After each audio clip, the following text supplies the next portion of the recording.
Everyone, welcome to our third quarter BAR Advisory Group meeting. My name is Patrick DeRay. I'm Chief of the Bureau of Automotive Repair.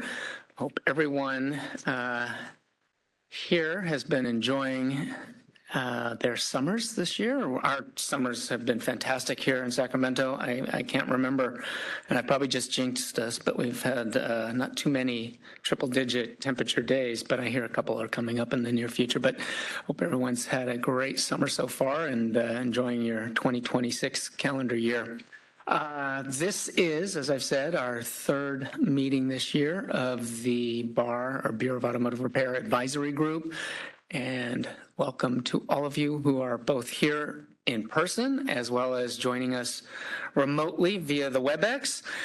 We're going to do some introductions of our advisory group members and a few of members of the Bureau of Automotive Repair's executive management team who are here today. We'll call attention to them so you can get to know a few of those individuals. If you have questions, feel free to approach them during the break or even after the meeting. So I'll point out those people in a few minutes. Let's go around the table. We have some new members. I'll kind of make note of that when their names come up. Let's start with Tim on the far right. Timothy Hatcher, Automotive Maintenance and Repair Association of Camera. And Kim McFall is joining us, and a newest member with the California Automotive Foundation. Yeah. Hi, thank you, Pat. A pleasure to be here. Kim McFall with the California Automotive Foundation and the California New Car Dealers Association Foundation. Jack Molodanoff on behalf of the California Auto Body Association. Thank you. Good morning. I'm Dave Kusa, Automotive Service Councils of California. I look to my left and it's empty. I don't know what we're heavy leaning on the right here. We had a few members who had indicated that they would be attending in person, and some things came up at the last minute that prevented that, but I think we will have them and identify them on the WebEx. Let's start. Moderator, if you could, helping me with the introductions of a few individuals from the advisory group who have joined us remotely. Sure. This is the moderator. I have Dean Schlingman. Good morning, everybody. Dean Schlingman from Specialty Equipment Market Association. All right. And we also have Donald Klaus. Hey, good morning, everybody. Don Klaus, Northern California, Nevada, AAA.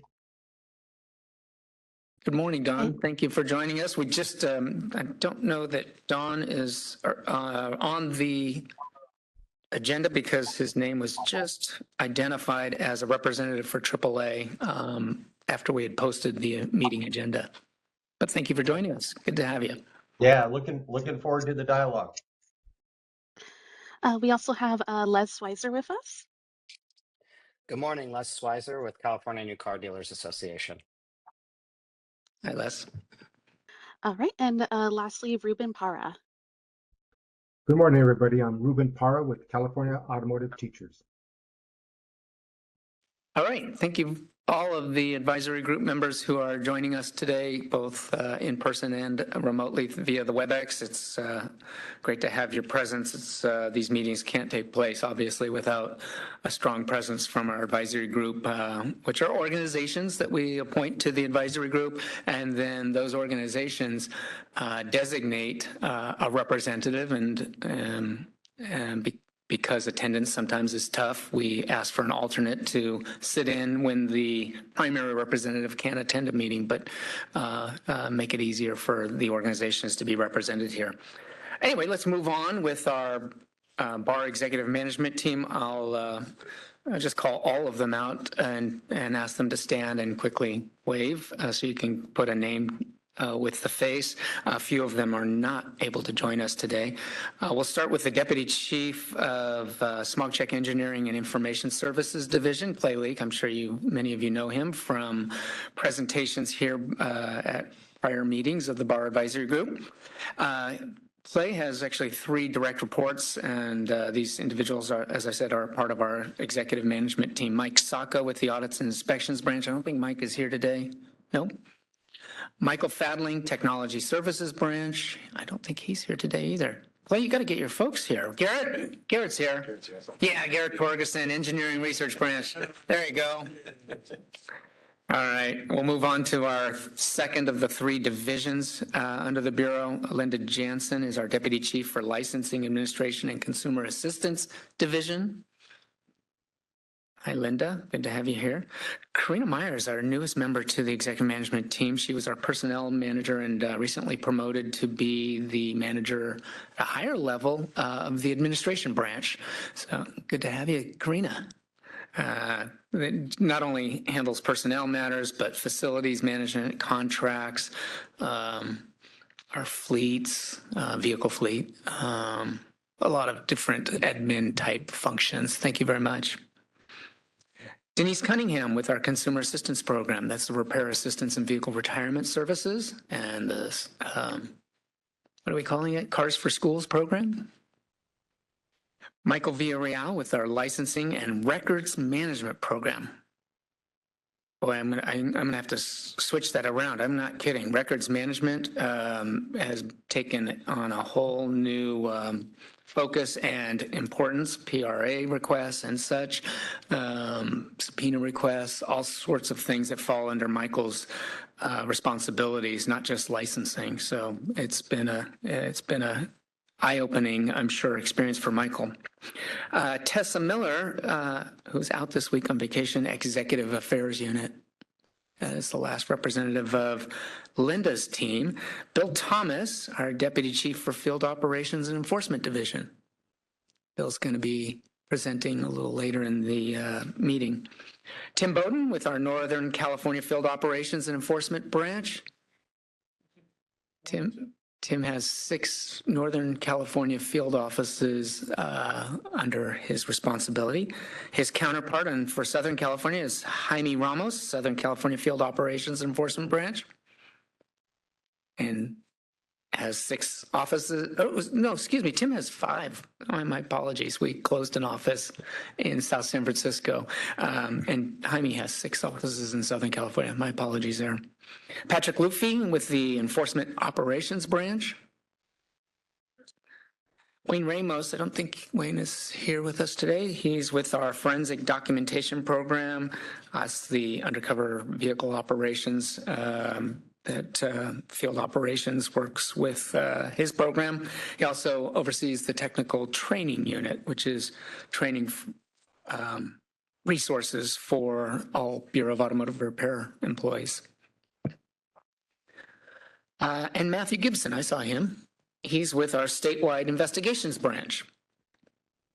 Thanks, Matt, for being here. A few other introductions. These meetings also couldn't occur without a lot of background assistance from people who probably would rather me not call out their names, but I want to let you know we have a moderator. Her name is Sarah Arani today. Thank you, Sarah. I'll probably just call you the moderator. Webcaster helping us record all of this is Bryce Penny thanks, Bryce. And Zach, you left your name off, but Zach is he doesn't want attention drawn to him, but he is the go-to person. Rely heavily on him for all of the coordination of the Bar Advisory Group meetings. Certainly couldn't be here today and having these meetings take place without all of the fine work done by Zach. Clap for Zach. Can we do a clap? Yeah. Ms. Scusa said she really appreciates Zach's abilities at the computer in particular. All right, so. Bud Rice has joined us. Oh, okay. Well, let's do an introduction of one additional advisory group member before we dive into the agenda. And I have an opening remarks beyond that. The coordinator, can we have Mr. Rice introduce himself? Yep, we got Bud Rice on the WebEx. Hi, good morning, everybody. Bud Rice here from Cali, BC. Bud, thank you for being here. I appreciate it. All right, I have some opening remarks, and this is just about meeting procedures for those of you. You've probably heard this before since many of you are not new to these meetings, but there are some individuals who might be joining us for the first time, and it's always a good reminder, just the meeting is being conducted in accordance with the Bagley-Keene Open Meeting Act, which ensures that all meetings of state bodies are open and accessible to the public. Before we begin, I want to review our standard procedures to help ensure a productive, respectful, and inclusive meeting for all participants. First, to our advisory group members participating remotely, please keep your cameras on for the duration of the meeting to support transparency and engagement. Each agenda item will include 15 minutes for the entire advisory group members to have a discussion on the topic, followed by an opportunity for public comment. During the public comment period for each agenda item, members of the public will have up to 2 minutes to speak on the item. We ask that comments stay focused on the specific agenda item being discussed. There will be an opportunity to comment on any issues that we have not listed on the agenda later in the meeting under agenda item 10, which I lost, which is public comment on all items not on the agenda. Before providing a public comment, please state your full name and the organization or business that you represent. We ask that all comments be thoughtful, concise, and respectful. Disruptions will not be allowed and time limits will be enforced so everyone has an opportunity to speak. And I certainly, particularly with the advisory group members, I'll stop it at 15 minutes so we can get some public comments, but I am inclined often to circle back if there's additional discussion that needs to take place on an item. I don't want to cut anyone off, but at a certain point, we do need to allow the public to intervene and give their thoughts on a particular agenda item. So we'll stop that at 15 minutes with the advisory group member discussion on a topic, and then circle back as necessary after the public comments are done. Thank you for your cooperation and participation today. We will begin with our first presenter. What happened to my agenda? I lost it. Legislation and regulations update. Linda Jansen from our Bar Executive Office, the Deputy Chief, as I mentioned earlier. This is a new opportunity for you. Staff who normally present this, Holly Helsing, is out this week on vacation. And we do have another position that was recently filled, but we thought that would be really mean of us in her first few weeks or month, maybe a month or so on the job. Yeah. So we wouldn't want to do that to her, and then the position would be vacant shortly again because we have to kind of ease them into these roles. So, and we also want to give her an idea about what to expect and how these things are managed. So Linda graciously agreed to step up and give the update on legislation and regulations. It's a standing presentation that we give at all bar advisory group meetings. So welcome, Linda, and thank you for doing this. Thank you. Can you all hear me? Is the mic on? The green button? Green light is. Oh, you got it. Okay, I can hear you. I just didn't know if the back room could. Okay. So thank you very much and good morning. And before I get into today's presentation, I just want to mention that the information in the presentation and in your handouts was current as of July 16th, and that is the date that we posted this presentation on our website. And because legislative and regulatory actions are always subject to change, details may be missing, or there may be something a little more current that has occurred.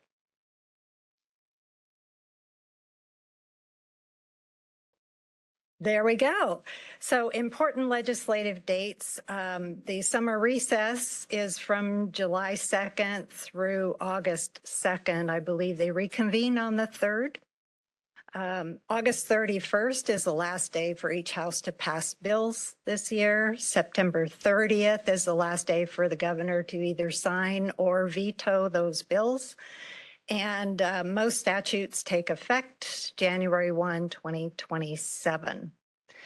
The legislative bills that we're going to discuss today, Senate Bill 988, which is the California Motor Vehicle Glass Act, SB 1112, Towing Companies and Storage Facilities, SB 1392, the smog check exemption for collector motor vehicles, and SB 1445, which is electronic documentation. So SB 988, the California Motor Vehicle Glass Act, would establish new requirements for windshield repair and replacement, which includes disclosures. So shops need to notify consumers if their vehicle has an advanced driver assistance system. I think we all refer to it as an ADAS system if calibration is required after a repair. And shops must also provide written notice of calibration outcomes and itemized invoices. This bill was placed in suspense file on June 24th, and I believe that's where it still is. SB 1112, the Towing Company and Storage Facility Bill, would authorize the legal owner, lien holder, or insurer of a vehicle in the possession of a towing company or storage facility to post a bond with the court to retrieve a vehicle before the towing company or storage facility can sell it. So after the bond is posted, the court must issue a certificate requiring release of the vehicle, and the party posting the bond must file the legal claim within 10 court days. This bill also prohibits towing and storage providers from engaging in improper towing or storage practices. In addition, this bill requires BAR to develop and distribute by January 1, 2028, a vehicle owner's rights notice that each towing company, impound yard, storage facility, and body shop will post this notice by July 1, 2028, and establish civil penalties for noncompliance. The current status of that bill was re-referred to the Assembly Appropriations Committee on June 17, 2026. Senate Bill 1392, the smog check exemption for collector motor vehicles, would expand the definition of collector motor vehicle to include a vehicle that meets the following criteria.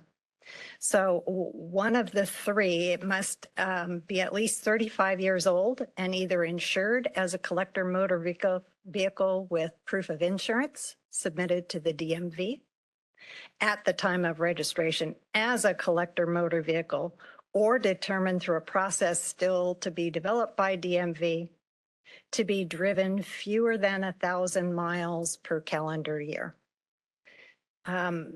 Described in Vehicle Code Section 5004A, and a special interest vehicle as defined in Vehicle Code Section 5051. The vehicle must also be used primarily in shows, parades, charitable functions, and historical exhibitions for display, maintenance, and preservation, not to be used as a primary vehicle. The bill would also exempt collector motor vehicles manufactured before the 1981 model year from smog check biennially upon renewal of registration, upon initial registration in California, and upon transfer of ownership. Beginning January 1, 2028, the exemption gets extended by one model year for 5 years, with the final extension ending with model year 1985 vehicles on January 1, 2032. Collector motor vehicles that are not eligible for the exemption from smog check may still be eligible for an abbreviated smog check inspection, usually through the referee, I believe. The status of this bill was referred to the Assembly Appropriations Committee on June 30th, 2026.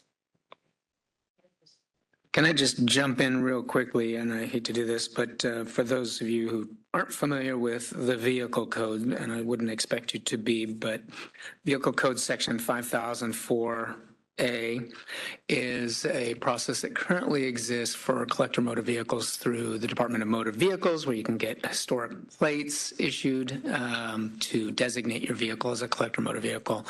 And it's eligible for any vehicle 25 model years and older. The other process that's currently available is under Vehicle Code Section 5051. It's actually A and B, is eligible for a special interest vehicle, and that requires an inspection at the referee. And that allows a vehicle that meets certain criteria to be partially exempted from the smog check inspection, in particular, the visual requirements and checks that are done for required emissions control systems and components. So I just wanted to point that out. Those two processes currently are available in law, and that is one path. Those are two pathways that currently exist and will continue to exist under the current version of the bill. And then they've added some additional criteria for other ways to qualify. Thank you for allowing me to interrupt you there. Thank you for the clarification. All right, moving on to Senate Bill 1445. This is sort of an omnibus cleanup bill for DCA programs, and it does include a provision to permit a written estimate in electronic format for automotive repair transactions. Electronic estimates are authorized currently in bar regulations, and this clarifies that authority in statute. This bill was re-referred to the Assembly Appropriations Committee on June 30th, 2026. Do we want to move on to regulations, or do we want to? Okay. Yes, let's go through the whole presentation, then we can allow you to finish. Yep. Okay, so pending regulation packages, we have the storage fees charged by automotive repair dealers, airbag safety regulations, towing authorization requirement, and business information updates. So storage fees charged by ARD, the proposed changes to codify existing laws on vehicle storage within bar regulations. And the regulations would establish that fees charged for the storage of a motor vehicle must be reasonable. It will determine when storage fees may be charged. Will require that an ARD store a vehicle at its primary address as registered with the Bureau, and if it is necessary to store the vehicle at a different location, the ARD must notify the customer of the storage location prior to moving the vehicle, and the ARD shall not charge to move that vehicle without customer authorization.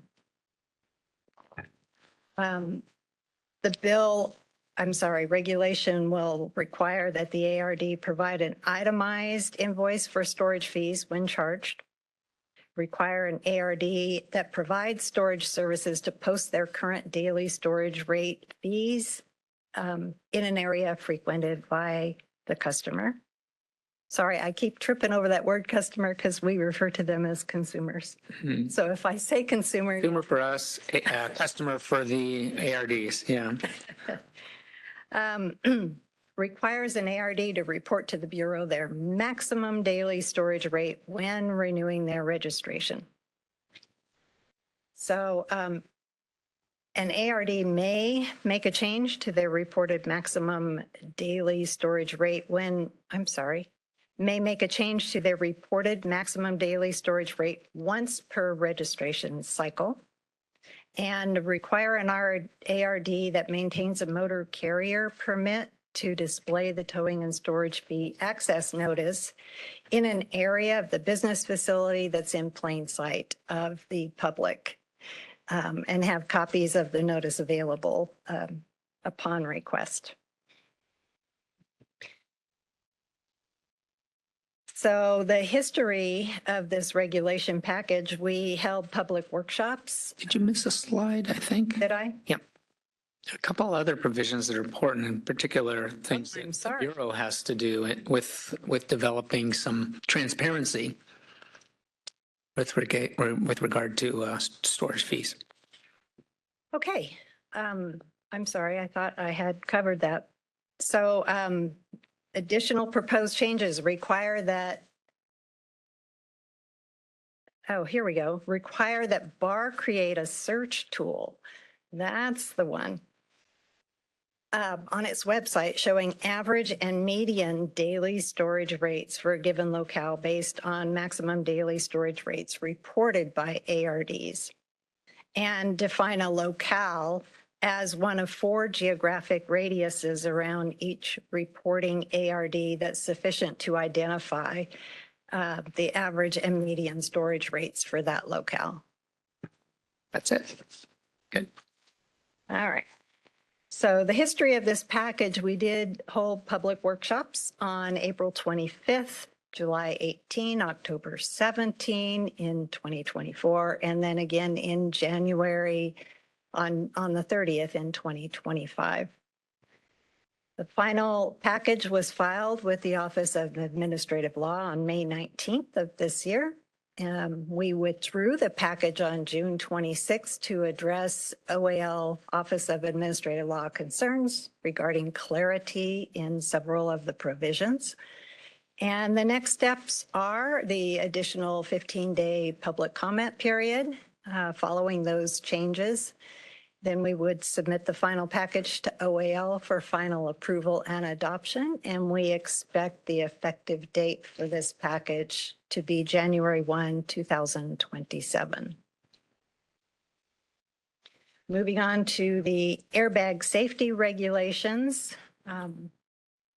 The regs would prohibit an ARD from manufacturing, installing, or selling any airbag which is part of an inflatable restraint system known or by the exercise of reasonable care should be known to have been previously deployed, have an electrical fault, include a component designed to mislead the vehicle owner or operator into believing a functional airbag has been installed, display a mark identical or substantially similar to the genuine mark of a motor vehicle manufacturer or of a supplier of parts of the manufacturer of a motor vehicle without authorization from the manufacturer or supplier. It requires an ARD to restore an airbag that's part of an inflatable restraint system to its original operating condition as designed by the original equipment manufacturer. It also prescribes that an ARD can only purchase an airbag replacement part or component from the OEM, from a supplier or reseller previously authorized by the OEM whose airbag parts or components are not subject to a recall issued by the OEM or the National Highway Traffic Safety Administration, NHTSA. An automotive dismantler licensed by the DMV, as long as the airbag has not been previously deployed. The airbag assembly shows no indications of damage, previous deployment, or tampering, and the vehicle from which the used parts or components have no airbag-related recalls that have not been performed. It requires an ARD to retain receipts for all parts received or purchased. And any replacement shall not contradict any position statement from the manufacturer of the vehicle for which the airbag is being replaced. The status of this regulation package, the 45-day public comment period, runs from July 10 through August 24th. And our next steps are to submit the final package to the Office of Administrative Law for final approval and adoption with an anticipated effective date of January 1, 2027. I'll jump in here once again. Our next steps, actually, we've gotten some comments during this 45-day public comment period already, a couple of them. And there's a couple things that I think we are open to addressing for greater clarity. So we So that, have a 50. yeah, so we might have to go out again with another 15-day public comment period to give everyone a chance to look at those additional changes. So we haven't done that yet and made a determination on that yet, but it does look like there are some things that we probably want to head off and not have OAL, Office of Administrative Law, potentially throw a flag on the play and have us go back down the chutes and ladders. So we go down the chute and start back again. So I think you can expect that we'll look to have another public comment period on just a short one because of it only covers any changes made after the initial package was submitted. But please be on the lookout for that. And if you're on our mailing list, you'll get ample notice about how to weigh in on those changes. Thank you. Okay, so the towing authorization requirement package requires an ARD that performs or contracts with another party to perform a towing service to obtain customer authorization of any towing fees prior to the service being performed. Requires an ARD that maintains a motor carrier permit pursuant to Vehicle Code Section 34620 to obtain any towing fee authorization on a separate document from any repair authorization. This requirement does not apply to a towing service that's needed to transport the vehicle as part of a sublet repair or to transfer the vehicle to a different location for the purposes of storage. And it requires an ARD to list any storage-related and or towing-related charges as separate items on an invoice. The status of that package is pending review by DCA Legal. And once the internal review is complete, the package will be filed with the Office of Administrative Law and the 45-day public comment period will begin.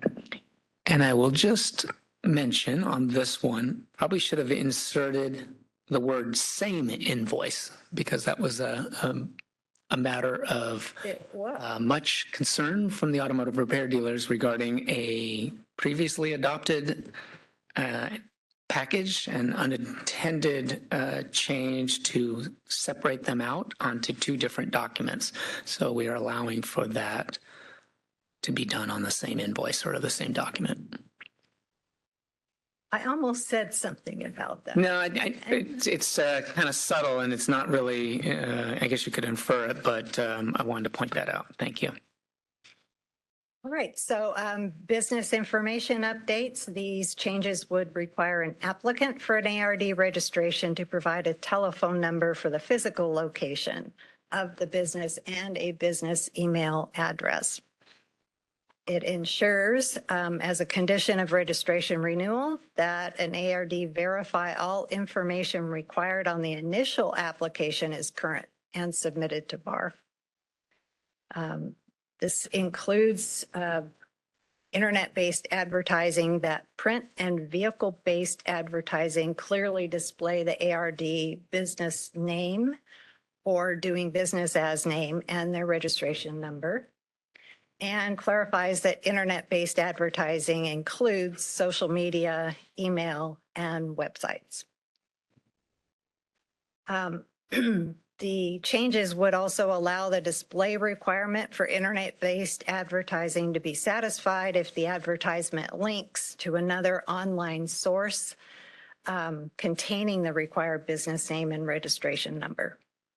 And that is currently being reviewed by DCA Legal. And once that review is complete, we would file that package with the Office of Administrative Law and begin the 45-day public comment period. Thank you, Linda. Good presentation. The actual conduct tax for any legislation or regulations are listed here. It's not necessarily Linda, although she would be welcome to accept any comments and make sure our staff get those comments that you submit. But Holly Helsing, who you've met before in prior bar advisory group meetings and usually does this presentation, like I said, is not here with us this week. She's on a vacation. And our newest member to the regulations and legislative team is Sydney Villarreal. Sydney, are you here? Yes, I think I saw you. Why don't you just stand up real quickly and wave? Way to put the newbie on the. We didn't want to throw her completely into the fire, so she didn't. But she'll be up at this table probably in a future meeting, maybe even the next one. All right. Thank you, Linda. Let's open it up for discussion and comment from advisory group members on either legislation, regulations, or both. Jack Maladona, if I see him stirring there, ready to make a comment. Thank you, Linda. Good job. My questions are related to the regulation packages, and they're all sort of tied to timing. The first one is with regard to the storage fees charged by auto repair dealers. So I guess the OAL,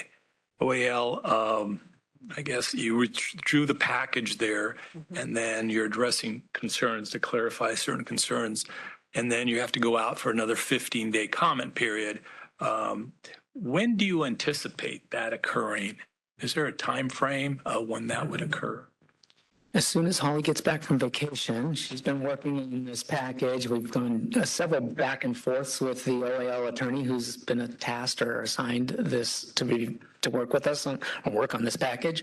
And while they can't do an upfront approval that everything's A-OK, I think we're very close to addressing his concerns. The other option, which is never an option to me, is not to withdraw the package, is to have OAL reject it. And that means you go all the way down the chutes and ladders game to back to square one and start all over again with the 45-day public comment period and everything else. Now, the only caveat to withdrawing a package is you have to complete everything within a one-year time frame from when you originally submitted that package and opened it up for public comment back in whatever we did. And I think we're still a few months away from being concerned about that date expiring. I think it's later this fall. Even though Holly is on vacation, she is watching. She's watching. Hi, Holly. Watching for OAL, watching. Oh, no, I thought she was watching the meeting. I was like really dedicated. I love the staff here. But she is watching for those comments back. Yeah. Anyway, so I didn't really answer your question, but soon. I mean, as soon as we can. We want to be able to get this. My goal was to get it adopted this year. It looks like we might slide into January 1 because I think the deadline for getting adopted, OAL adopts these on a quarterly basis with each calendar quarter. So January, April, July 1, and oh no, excuse me, did I get that right? October 1, yeah.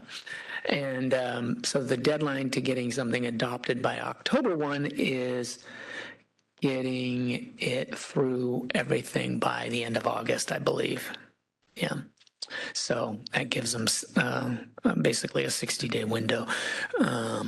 So we're kind of up against the clock for adoption by October 1. So 2026 might not happen, but January 1 looks very reasonable. Okay, thank you for that. The other question I had was with regard to the towing regulation. And again, that's more of a timing thing. I know I have been getting questions from members on that, the invoice issue. And now, as I understand it, the regulation will clarify that you can include the towing charge in the invoice rather than a separate document. Right. But, you know, the law currently says you have to have two separate documents. So anyway, there's some little concern there, like when is this going to happen to make sure it gets done? Is there any time frame? Do you think that will be I guess, is it submitted to, you have to do a 45-day public comment? Yeah, we haven't even gone to OAL yet, so we're still in the internal review with our legal counsel, and then it goes to DCA Director's Office and then agency for review, but we will be pushing to expedite that to address that concern. I know the law that's on the books is of concern. Our staff obviously recognize that, and I would hope and expect that we would be understanding and reasonable in knowing that there's a change about to occur. My best guess, Jack, as far as adoption, would probably be at April 1 of next year. Just knowing that we have to go through a 45-day public comment period if there are no changes as a result of those public comments, let's say, and OAL doesn't have any issues, some technical clarity corrections that they're like the storage fee package that they're involved in now. I think we could get all of that done and have it adopted by April 1 of next year. Thanks. And then the last question, same question with regard to the business information update and advertising, ARD's advertising online. I know that the regulation now will eliminate the need to have a phone number because there was concerns about, shops having several phone numbers for marketing purposes. So you anticipate the same thing? April Same type 1st? of time frame, I would think. Yeah, these are after airbag safety and the storage fee regulations package. These are the two that are kind of high on my priority list and the Bureau's priority list. So we'll be working to make sure we get them through the approval process and begin that 45-day public comment period. My best projection is April 1 of next year. Yeah. Well, again, I'm getting questions on that because on the books, it still says you've got to have one phone number and same issue with the towing. They want to make sure it gets done. We've heard, so, okay. Thank you. Any other questions or comments from advisory group members here at the table? No, we'll ask the moderator, are there any advisory group members who have questions or comments relating to this presentation from Linda? This is the moderator. Our advisory group members online, do we have any comments? Okay.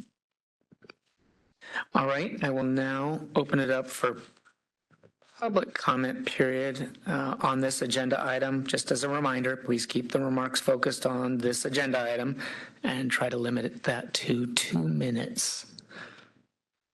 Anyone in the room here? No, seeing no one raising their hand or stepping forward out of their chair, we'll go to the webcast or the WebEx virtual attendance option and see if there's any members of the public. Moderator, if you could ask for anyone to join us and make their comments. Sure. This is the moderator for members of the public on WebEx. If you would like to make a public comment on this item, please click the raise hand icon, or if you're an audio-only participant, you can raise your hand by pressing *3 on your device. All right, and it looks like I do have a request from Erica Williams. Erica, I'll request to unmute your microphone. Please click the unmute me button when the prompt appears on your device. You'll be given 2 minutes to speak and a 30-second warning. Hey, Erica. She there? Erica, I'm going to request to unmute your microphone. When you see the unmute me button, you're going to click that and that'll unmute your microphone.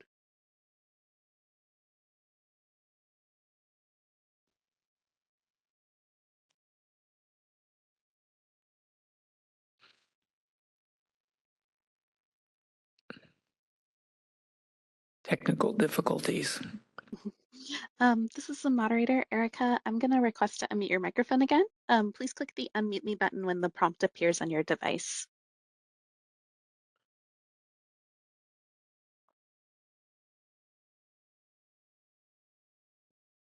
Can you hear me now? Oh, wow. Yes, we can hear you. Oh, okay. Sorry about that. That might have been my fault. There was an extra pop-up. Um, so my name's Eric Williams. Hi, everyone. I'm from CSAA Insurance, and I just had a quick question on the storage fees. You might have mentioned it and I missed it, but the additional 15-day public comment period, has that started yet, or do you know when it is expected to begin? Any day now. As soon as I was saying, kind of jokingly, as soon as Holly, our regulations, one of our two regulations coordinators, gets back from vacation, we'll be working with the OAL attorney to get kind of a thumbs up that not necessarily that we've approved the package, but the language that we're working on is addressing the concerns that were raised by the attorney. So no, it has not started yet, but I expect very shortly we'll have that out for public comment. An additional 15 public comment, just on the changes that are being made. So. Okay, and will a blast go out to subscribers so that's in everyone's inbox when it happens? Yep, absolutely. We need to do that to make sure that so if you got notice about the 45-day public comment period, you can rest assured you'll get notification about the 15-day period. Okay, perfect. Thank you. Mm-hmm. And if you didn't get notification, anyone for that matter, about any regulation package, that means you're not currently on our mailing list, and we can certainly make sure that happens. You can go on our website to click, please. Interested parties. The interested parties, list. Moderator, additional comments or questions from the public on attending remotely, excuse me. This is the moderator. Appears there are no further requests for public comment at this time. Okay, thank you. Any circling back? No one else? Okay, I think we're good. Thank you, Linda. Thank you for stepping forward today to do this in the absence of Holly and having Sydney not necessarily up to speed and ready to present on her kind of her first opportunity before this group. So thank you so much. All right, let's move forward with our next agenda item. Donnie Cipher with the National Automotive Service Task Force. This was an organization and a presentation that was requested by someone on the advisory group at one time, and we've been trying to get Donnie to one of our meetings, and we're very happy to have him joining us today to give us a presentation titled Accessing OEM, or excuse me, not OEM, Original Equipment Service Information. Welcome, Donnie. Thank you for being here. I know it's a trip for you. I can't remember where you're flying from, but Denver. Okay. Thank you. Thank you so much. Did I reconnect? It looks like I am.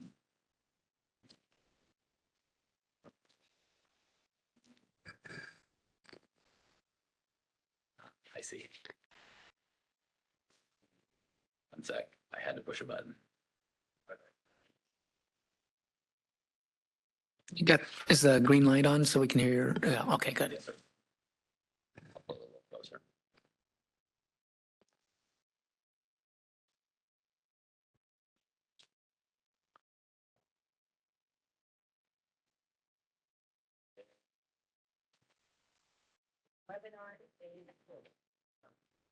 Okay.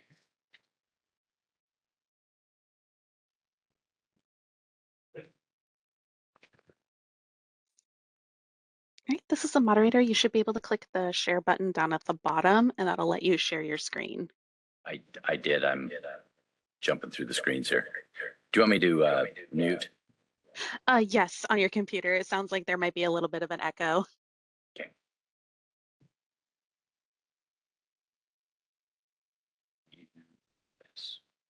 Share this one. Let's make it bigger.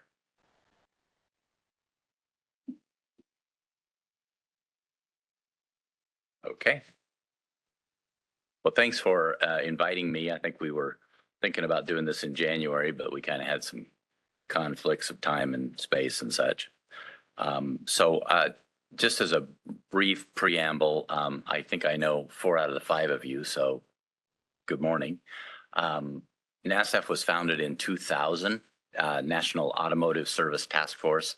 I'm Donnie Cipher. I'm the director, and we've been doing this for a while. And so I wanted to give you an idea of what we do and how it can be used by repair shops. We're not usually the front line. We're usually the second or even the tertiary way that you find information, but it's very invaluable when you've got an issue. So our mission is simply to identify and resolve gaps in service information with the automakers, tool information and the availability of OE tools, provide training to the industry about what we do and what automakers do and how everybody can get along better. And then we also provide vehicle security access, which I'm not really talking about today. We run a program called the Secure Data Release Model that is allows technicians who need information, security-related information to repair a vehicle, access to that. So how do we do this? Well, first off, it's mostly an education job. I was a teacher for many years, and it turns out that's what I'm doing today for the most part, is educating. Automakers have staff changes constantly. We're starting over a lot of times. Industry has a lot of questions and a lot of misconceptions on both sides, and so we try to bring them together and educate them. When there is a concern or there's an issue, we actually investigate it before we go to the automaker and make sure that it's a legitimate situation or provide as much information as possible. We've got a pretty serious IT team because probably over 90% of our problems these days are IT related issues. And so then we'll present it to the automaker and say, hey, here's the problem. And then we negotiate times because sometimes it's a big lift. It's a lot of work for an automaker to solve a problem that they weren't aware of. Sometimes it's a problem they are aware of and they were hoping nobody'd notice till they got it fixed. And then we communicate that back out to industry through multiple channels. And ultimately, we solve problems so cars can get fixed and people can get their cars back on the road. So our methods that we use to disseminate information is we've got a website that the majority of our information is available without being a member. You can just go to nastaf.org and see it.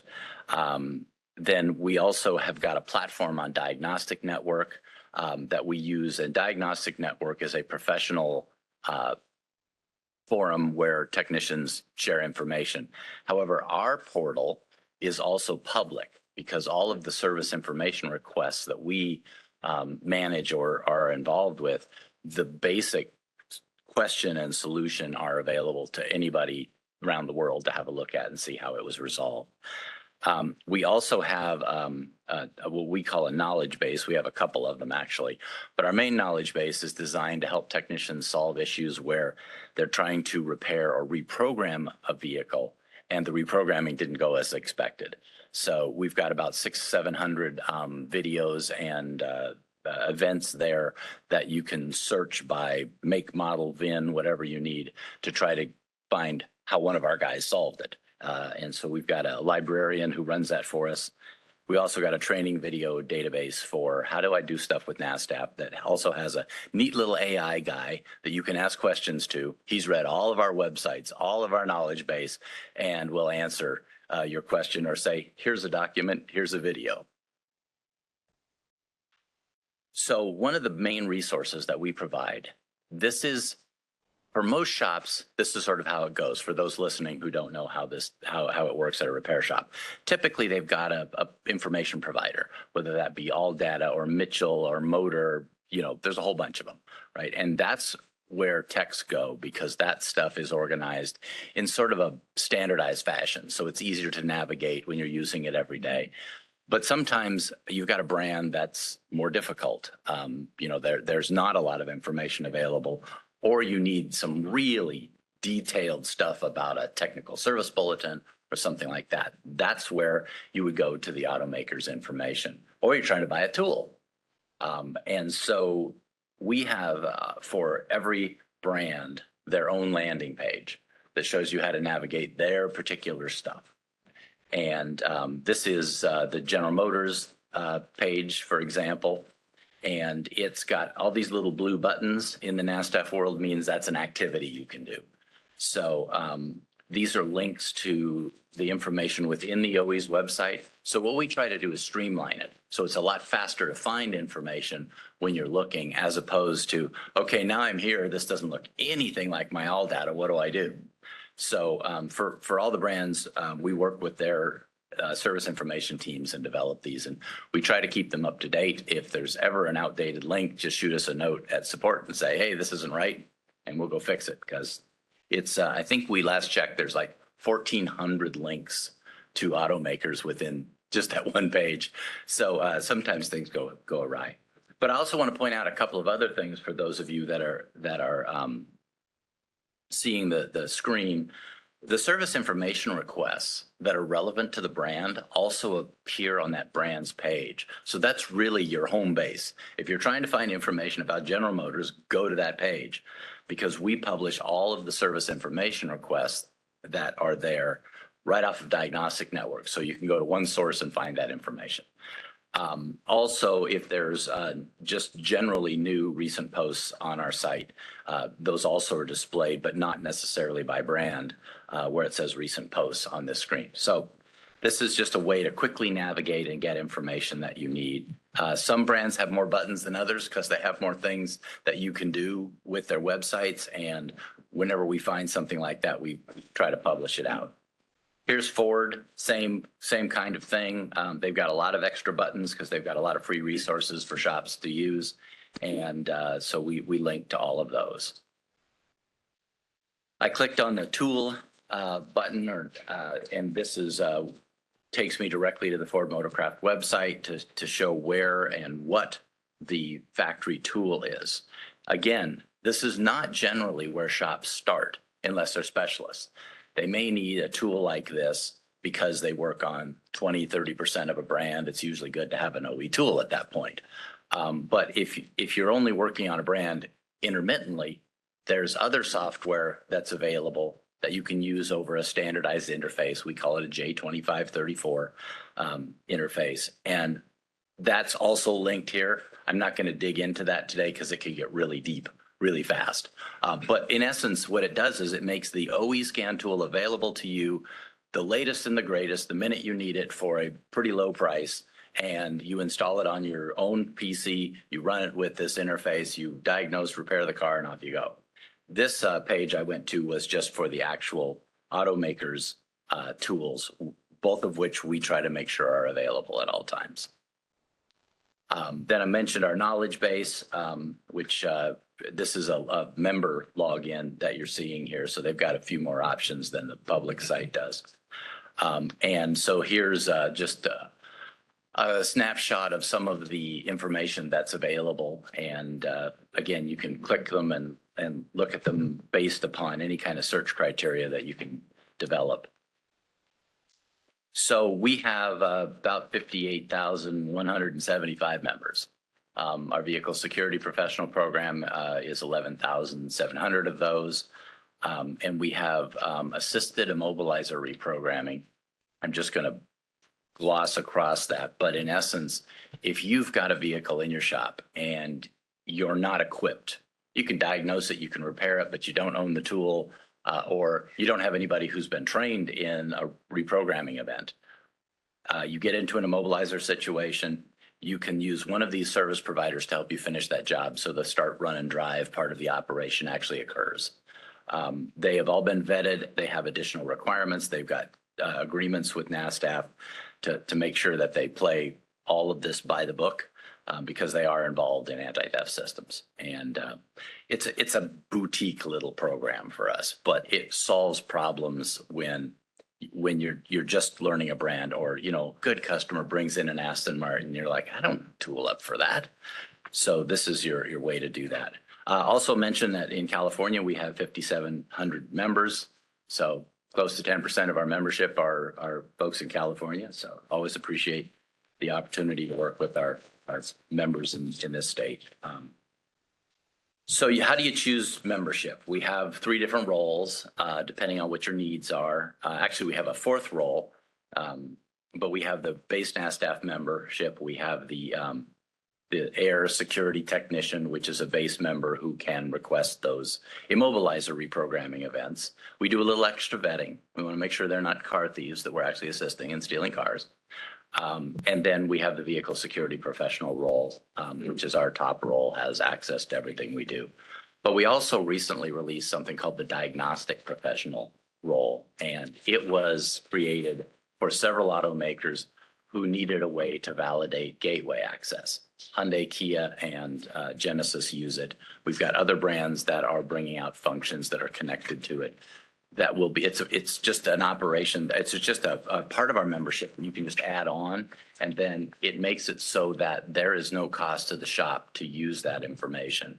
The OEs were trying to figure out, how do we know there's a human in there and the car is not being hacked, and at the same time not have it cost money every single time. So this was the solution that we created for them. So our services that we provide to repairers, by way of our agreement, back in 2008, automakers signed an agreement with NASTAF that in essence extends all of the EPA and by extension CARB regulations, because they're almost lockstep the same, right? So to all systems of the vehicle, so not just emissions, but all systems of the vehicle. And that also included immobilizer and security information when we launched the SDRM, which not coincidentally was launched because of the immobilizer needs for automakers, but also because California had passed a law requiring that key and immobilizer information be available 24/7. And the automakers went, uh-oh, how are we going to do that? And so it got tacked on to the SDRM program. So we have a process that we call the service information request. This is sort of our marquee program. If you cannot find information and you've talked to the support desk at the automaker and you're getting stymied on that, or if you've got a tool that's gone down and no one seems to be able to assist with it, you can file one of these on our diagnostic network portal, and we will go to the automaker with the information you provide and get it sorted out. I did 4 yesterday. That's kind of an unusual day to have that many. Usually we get, 1 or 2 a week, but I had 4 yesterday, and they were all IT problems. Fortunately, all the automakers, when they were made aware of it, went, oh, okay, I'll check it out. And this morning, I was almost late getting in here solving one with one brand who said, can we get a guy online to test this and make sure we got it fixed? So they're very helpful, and we have a 91% closure rate. They get done. The automakers abide by their agreements for the most part. We have a few that we have to chase around, but we have a little help from EPA. We've had help from CARB in getting those resolved. So if that whole thing falls apart and for some reason it does not get resolved to the satisfaction of the shop, they can request an additional review that includes a panel of automakers and technicians who are experts in that brand, who then will tell the brand, this is what you should do. And the brand agrees to do that. If the brand doesn't decide to do that, then that's the end of the NASTAF process. Then it goes to arbitration, and or you can pass it off to the MOU that was signed in 2014. However, that has never been successful yet. They've never done one, so don't have anything to tell you about it. So for those that are that have access to this, I'm not going to recover that information, but you can see what this looks like, and then there's also a link to it if you'd like to see the types of cases that we've had and how they got resolved. You can go to our diagnostic network. That link right there will take you in. I'm also not covering this, but I wanted it to be in the slides. This is the workflow of how the process, both parts of our process work. And then just briefly covering off on the vehicle security professional part. I've already kind of covered it. In essence, the OEMs needed a way to deliver key codes and have a vetted professional on the other end of that. Also, one thing I didn't mention, we're a 501c6. We occasionally get challenged because we don't do DIY, but the IRS recognized us as a professional organization, and that's who our constituents are. So we understand the DIY process, but the majority of what we get is because we're a third party, and we need that. A vehicle owner should be able to go directly to the automaker and get what they need. Sometimes that's not the case, and every once in a while I'll get involved and help with that. As I mentioned, the BAR and BCIS are both integrated into our process. To join NASDAQ, and particularly to be a VSP, you have to present your BAR certification to us, as well as your locksmith license. We vet them, we monitor them to make sure that the transactions are all clean. We've had some interesting, things that occur sometimes, but very rarely. I don't have any recent data, but 24, we had 6 cars stolen as a result of a VSP making a bad decision out of 471,000 transactions. So we thought we did pretty good with that. We have 21 brands that participate. Their methodologies can be different, which can be very frustrating for repairers, but unfortunately cars are built the way they're built, and you have to fix them the way they need to be fixed. So I mentioned remote assisted immobilizer programming. Again, my deck is built, so you've got a reference if you want to look later, but that is a remote program. And here's a workflow again of how that works. And it is intended that the customer authorize this. All of our security related programs require the vehicle owner to say, it's okay, Tim, you can work on my car.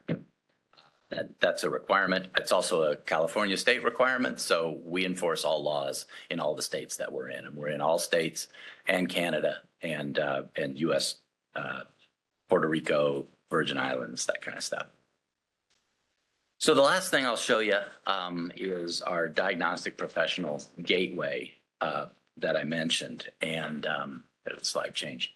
So the screen's kind of busy, but in essence, anything you see that's got a red dot on it is a brand that we do gateway validation for one way or the other.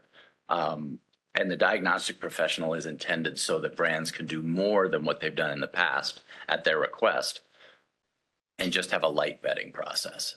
We still make sure that these folks actually work at a repair shop and that they are professionals before we allow them into the program. But this program right now has got about 9,000 of our members using it. Rarely, but still using it.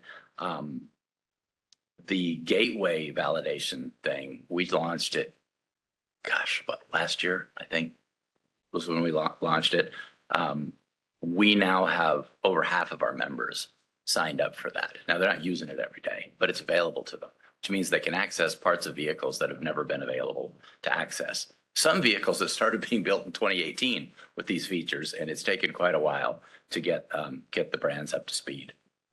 So that's all I have for you. I'm happy to answer any questions that you have. Thank you, Donnie. Great presentation. Very informative. Let's open it up for advisory group members to have any questions or comments for Donnie and Dave. I think Dave was responsible for suggesting you be here, so thank you. Thank you very much, Dave, for doing that. Yeah, you're welcome. Donnie, thank you so much. I've known Donnie a long time, and he's behind the scenes, big mover in our industry, as evidenced by NASDAQ. I know maybe NASDAQ is, I'm more comment than question. NASDAQ may be new to many people in the room outside of ARD. So one of the things that you mentioned, Donnie, was there's 5,700 California members out of 35,390 ARDs. So I am a member of NASDAQ. I also have a VSP. Any ARD should be a member of NASDAQ because, like anything else, there's strength in numbers. And you can become a member of NASDAQ by going to the website and paying the astonishingly high cost of $0. Yes, it's a free membership, right? So there are other memberships access. The VSP does cost money. So I would highly recommend that any ARD does become a vehicle security professional, because there are so many parts of the vehicles now that are accessed that way, and more all the time, right? Donnie mentioned, how the gateway stuff started coming in 2018, and now every car has one. And this is why cars don't get stolen like they used to. They get towed away and hacked, but they don't get stolen off the street corner anymore, right? Because you can't. So Yeah, really, in my humble opinion, it's a very important thing to, at least be a member, whether you use the website or any of the tools that are available to us as ARDs. If you'd use them or not, at least be a member, because then, when Donnie goes to DC, when we're talking about legislation nationally or auto manufacturers, and he can say, I have 200,000 members rather than 58,000, that carries a lot of weight. So again, thank you for being here, Donnie. Appreciate it. Thank you. Thank you very much, Dave, for adding that additional context, and appreciate that so much. Jack. Thanks, Donnie, for being here in the presentation. I know you're focused on service information and scan tools. And once in a while, I get questions about a particular ARD can't buy a particular part. Do you guys get involved in that issue where they can't buy the part from the dealer or whatever, they're prohibited for whatever reason, and they can't repair the car? At the risk of getting run over, yes, because oftentimes those are programs that we're aware of, or I can help get through the right channel. Some dealers are just misinformed. Right? They haven't read the directions on how to do. We have a program called the Theft Relevant Parts Program for Mercedes-Benz. Oftentimes that's one of the big questions. Well, how do I buy this piece I need for a steering column after an accident? Because it's a theft relevant part. And so Mercedes makes that available through the VSP program. And we have a lot of VSPs in California that use that to repair those cars. There also sometimes are some issues with Tesla and being able to buy parts. We've had a really good relationship with them, and they work with us in all facets of NASDAQ. Sometimes we need to tell them that a part's not available because they are not aware at the level of folks that I work with, who are actually the ones who make it go into the catalog and be purchasable. So I'm happy to help with those things. It's not technically our area, but it's pretty easy for us to help with it. That's good to know. Okay. Thank you very much. My pleasure. Any other comments here on the dais? Moderator, can we see if there's any advisory group members who would like to make a comment or have a question for our presenter on this topic? This is the moderator. I have a hand raised from Ruben Para. Hello, thank you for being here. Thank you for the information. I was just wondering if by any chance I look at the tiers of membership. Is there anything for schools and/or educators? We're, a lot of us have quite a few cars, and we run into immobilizer issues and key code issues. It would be helpful. We, of course, are schools, so a lot of the schools, they frown upon membership specifically. Is there any kind of free access or discounted access for schools and or educators at this time, or plan to be? Ruben, send a note to our support desk, support.nasdaq.org, and we love our educators and we support them, and we just need to wrap our head around what it is you need, and we've even got the ability for you to do demos of the vehicle security professional functions without even having to connect to a car in your classroom. So reach out to us, and we can provide you decks. Anybody who's an educator listening, we can provide you with slide decks and all of that stuff. We keep them maintained. So anything we can do to assist you, just hit our support desk up, and we'll make sure and get you covered.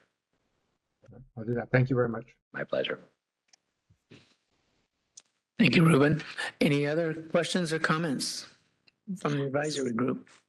This is the moderator. I also have Bud Rice. Bud, good morning. Hi, good morning. First off, Donnie, thank you.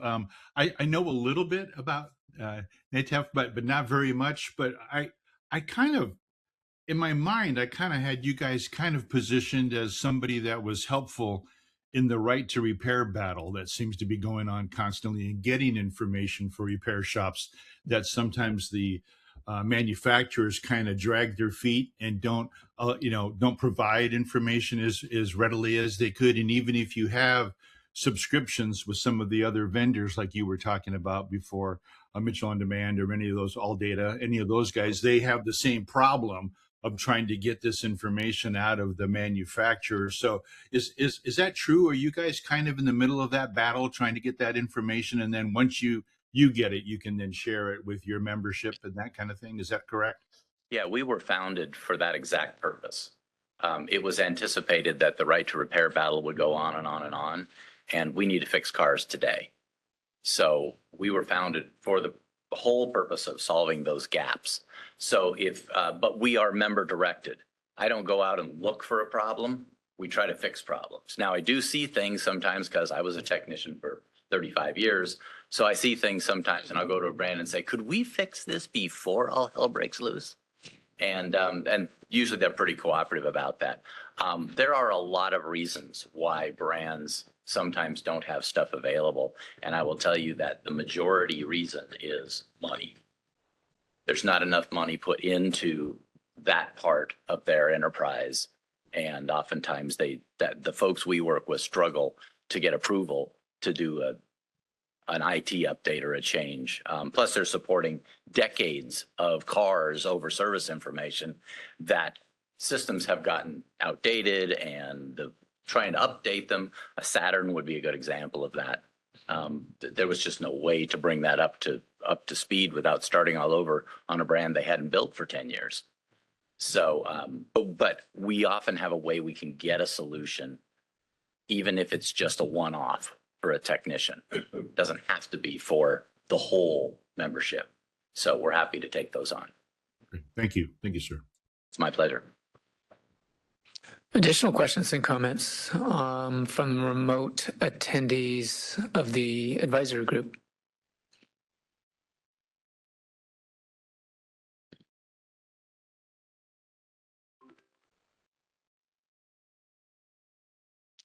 No one? Moderator? No other hands? This is the moderator. Correct. There are no further comments from the advisory group members. Okay, we'll open it up for public comment on this agenda item. As a reminder, please keep remarks focused on this agenda item and limit it to 2 minutes. Yes, Christina, please come forward and introduce yourself to Donnie and others. We know you well, but. I definitely would like to chat with you afterwards. Okay. Can we move the mic to introduce yourself, everyone? Christina Kubrin, 352 Innovation. Thank you for this wonderful presentation. It was very informative. My question to you is more specific for the software-defined vehicles. And I know cybersecurity is a big tackling item that they're looking to get in front of right away. But I'm wondering, how effective do you think you guys could be, not just now, but going forward, in terms of helping small shops be able to identify and do something about a potentially compromised control system of the software-defined vehicles? Thank you. You bet. You've got me a little flat-footed. However, this is one of my topics. I teach cybersecurity for auto repair shops. Oh, cool. And I think the biggest thing that we're missing is that in the middle intermediary check of systems before you connect to them. Yeah. So what happens from the time the vehicle gets connected? What's in the shop already? Because there's all kinds of evil in shops right now that they're not even aware of. And what's in the vehicle? The vehicles have to already be compromised, and it's hard to compromise a vehicle and have it work normally, but I'm sure someone will figure it out. I'm glad you said that, because I noticed in my research, especially the national labs and the Department of Energy have done a lot of work and reports on trying to get in front of it and identify what are the threats and how the probability of those threats coming through, because hackers, they want to access the public charging stations, right? So they can access those financial institutions and the grid and et cetera. And the most common theme was that the car would present as having a charging problem. intermittent charging, not properly charging. And so then if it shows up at a shop, no trouble found. We can't find anything physically wrong with the charging. And so my business, I'm kind of an accidental entrepreneur, but I wanted to help my friends who own shops. And I'm working on developing a cybersecurity awareness program for shops so they can help kind of ask the right questions, drill down. And so I'd like to work with you on that. Because the other thing too is the control systems, the software based, right? I'm concerned about, where do you kind of draw that line as far as support from the dealerships and little shops in terms of if there's, a bug in the software or some kind of issue that's not necessarily cybersecurity related, but where do you see being able to help little shops to be more involved in identifying and servicing those, just the software-based vehicles? I would suggest that the biggest challenge is tightening up their networks at shop. That's singly. The other issues, I think, need to be handled by those that provide the support, the diagnostic tools and such. That's where I think that needs to be handled because it's hard to get that part. And now I'm going to become a cybersecurity expert on top of the other 13 systems I work on. So I think that industry needs to help with that. Okay, thank you. My pleasure. Well, thank you for the dialogue there. It was good to see. Additional comments from the public on this agenda item here in the room first. Seeing none, we'll go to the WebEx, the virtual platform, to see if any public comment on this agenda item.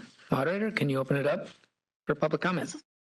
This is the moderator for members of the public on WebEx. If you would like to make a public comment on this item, please click the raise hand icon, or if you're an audio only participant, you can raise your hand by pressing *3 on your device.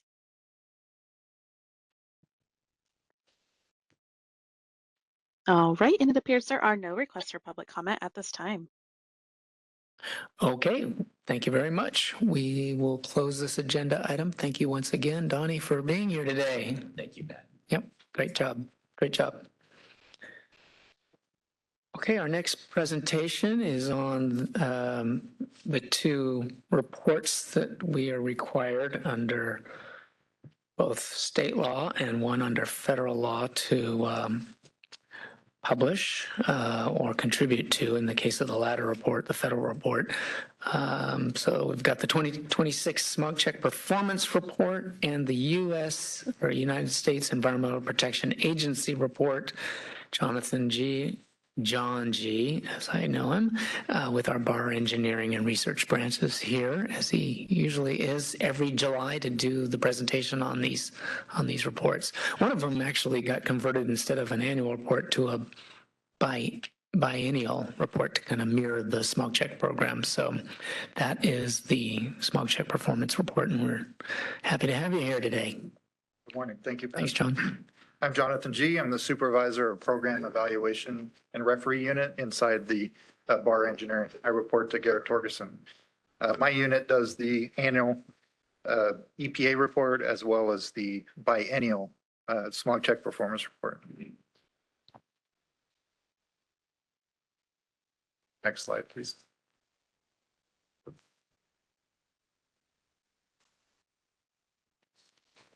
So the reporting requirements for the Smog Check Performance Report, this is required by California Health and Safety Code, section 44024.5B. It meets the biennial reporting requirements for data collected during calendar year 2024 and 2025. This is the report. It used to be annual, and now it's biennial. It also includes an analysis of roadside emissions survey program versus the Smog Check program, vehicle failure rates. It provides an estimate of potential additional emissions reductions, and it includes an independent review by UC Riverside Center for Environmental Research and Technology, or CSERT, and it also includes their recommendations for the future. Zach stepped away for a moment. This is a moderator. I'm running this slide, so if you just say next slide, I can go to the next one. Next slide, please. So for the EPA report, the U.S. Environmental Protection Agency, this report is required by the Federal Clean Air Act, section 51.366 of the Code of Federal Regulations, 40 CFR Part 51, Subpart B. This is an annual report. Next slide, please. From the 1990 smog check performance report, way back when, there were findings and recommendations. Those findings are many of the vehicles that initially failed during a smog check cycle were not actually repaired or were repaired only temporarily. So those recommendations were to refine the station performance algorithms for increased performance, or incentivize high station performance as well, and perform confirmatory testing, which is the roadside testing, to see how the fleet's doing. Continue roadside inspections to audit smog check and target low performing stations. Next slide, please. This chart shows failure rates by vehicle age. So the lower x-axis is the vehicle age going from 0 or brand new vehicles on the left to the right at 25 years. The dark line is the current smog check program failure rates for those particular age of vehicles. The orange or red line, hard to tell what color that is what we see at roadsides for the same aged vehicle. So those obviously are not the same, they diverge. Next slide, please. The 2026 smog check report, here's the findings. For 24-25, roadside failure rate was around 14%, which is comparable to the last report, which was done in 2024. Vehicles certified by high-performing smog check stations failed at a lower rate at the roadside compared to low-performing stations. There have been incremental improvements to the program, and those are evidenced by a declining overall failure rate, a narrowing of the difference between roadside failure rate and smog check failure rate, and increased enforcement actions against stations and technicians engaging in fraudulent activities. Next slide, please. This slide shows the decline in the failure rates over the years. So we've got on the left 2017, to the right we have 2025. The blue is roadside failure rates, and you can see a trend to have that declining failure rate. And the orange is the smog check failure rate, and you can see that's also declining. Next slide, please. This graph shows roadside failure rates by station performance. So on the x-axis, we have FPR score of the station. So we go from 0 up to 1 or 0.9.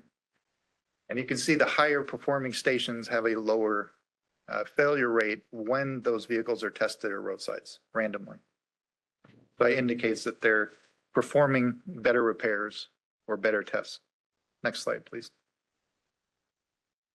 Just a quick overview of bar enforcement activities from 2016 to 2025. BAR filed roughly 1,534 data-only cases, and these are cases where we just use the data from our bid and from the vehicles in order to pursue the case. That resulted in 1,336 license revocations and 397 suspensions or probations. BAR continued administrative disciplinary actions against stations suspected of clean piping, clean gassing, clean plugging, and clean tanking. And BAR continues to work with the Department of Motor Vehicles on different kinds of registration fraud. We look for that kind of fraud, and we work with DMV to either suspend those vehicles or get them unregistered or whatever it takes to fix that kind of fraud. Next slide, please. Some indications of program performance.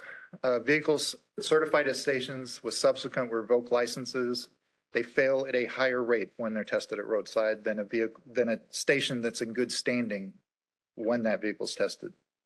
So if a station knows that they're doing something wrong, they tend to keep doing it wrong, and we see that at roadside. Vehicles certified by stations with higher follow-up pass rate or FPRs, they fail at a lower rate when we see those vehicles at the roadside inspections.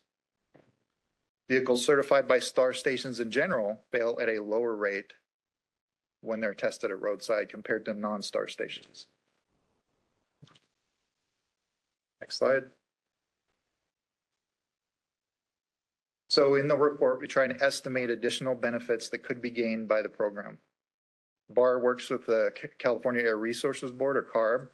We work with their staff to estimate what the smog check program could do if we made certain improvements. And the current estimate is we could do 44 tons per day reduction of exhaust and evaporative emissions. That's including ROG and NOG, or reactive organic gases and nitrous oxides, if all tests were performed at high performing stations. And emissions reductions of 44 tons per day is the equivalent of removing 7 million light duty vehicles every day from the road. Next slide. This just kind of covers the categories of vehicles that those reductions would be seen. We have light duty auto on the left, and our baseline is what our current emissions estimate is for that category. And the orange would be what we projected would be if we were doing high performing stations. Then we have light duty truck, medium duty vehicles, and light heavy duty vehicles. Motorhomes, they're there too, they're pretty small. But that's just kind of an estimate of where those emissions would fall, where the gains would fall. Next slide, please. As part of the smog check performance report, we also do a highlight of 50 states and what they're doing in their IM programs. California operates the third largest inspection maintenance IM network in the US, behind New York and Pennsylvania. We have, over the last 2 years, we've had roughly 8,000 licensed stations. And the average test volume of those stations is about 1,500 vehicles per station. Several states have suspended their light duty testing for their light duty fleets. Washington State, they suspended it back in January of 2020. That's been a while. Tennessee and all counties no longer tests as of January 14, 2022. And Idaho no longer tests as of July 1st, 2023. New Hampshire has tried to suspend their program, but it has been extended through 2026. There are 5 contractors currently supporting IM programs in the United States. We have Opus Gordon Darby with 22 states and Washington, D.C. A+ Technologies has 4 states. Parson Engineering has 3 states. Worldwide Environmental, 2 states. And Voyotech, 1 state, and that's California. Washington, D.C. and 13 other states conduct safety inspections at the same time as they do their emissions inspections. So we have general recommendations, and a lot of these come out of CSERT and their independent review.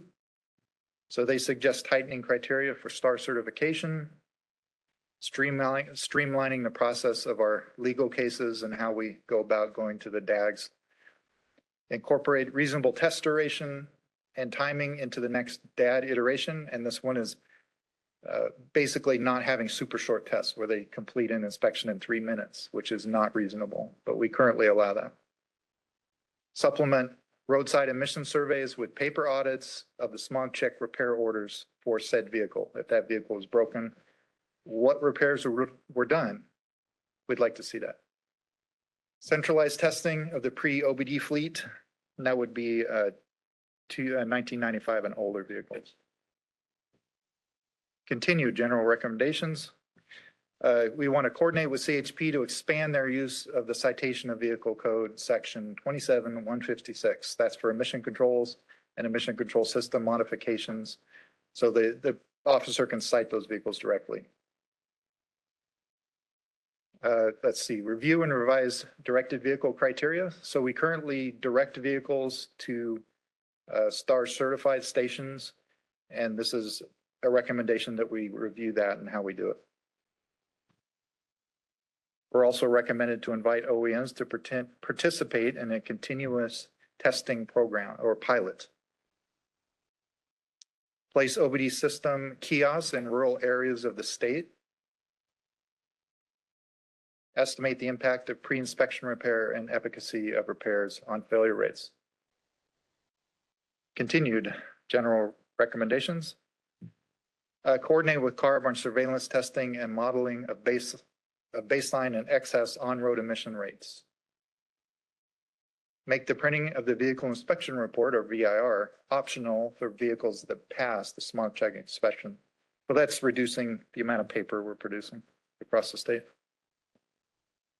There were also recommendations for roadside testing. Next slide, please.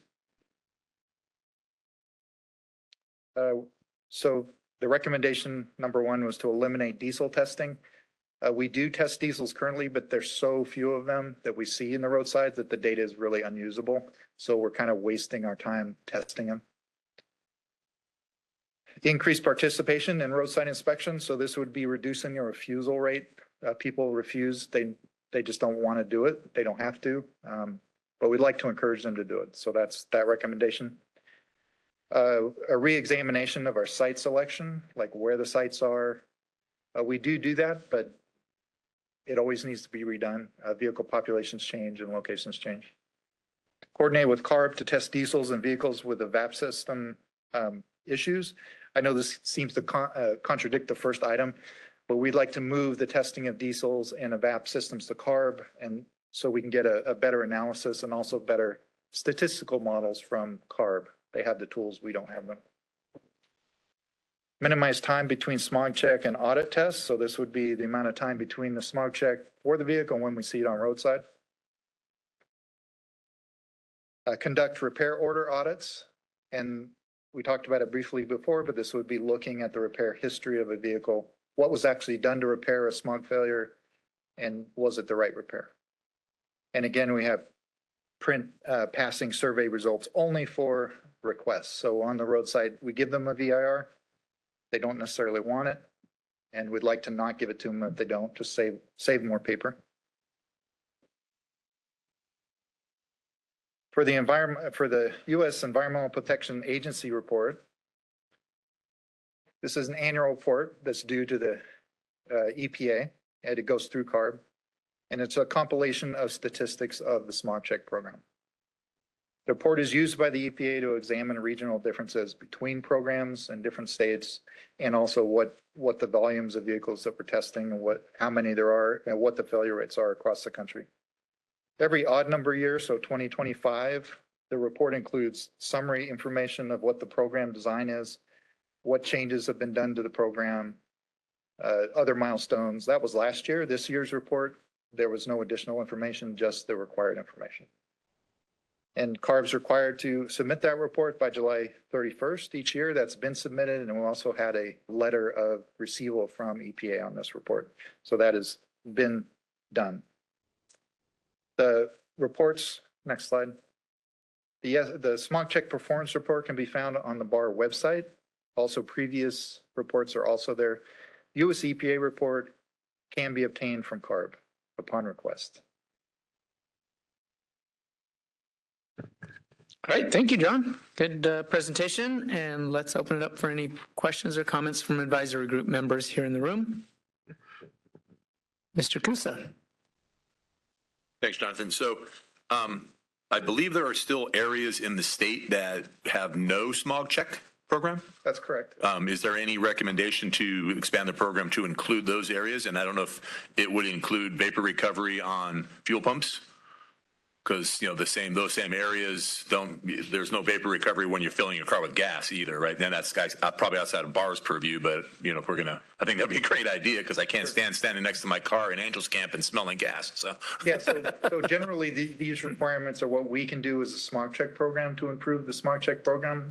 We do not dictate what areas get the smog check. Oh, gotcha. That's Okay. CARB. Gotcha. So okay. Those recommendations would be to Come CARB. from CARB. Okay.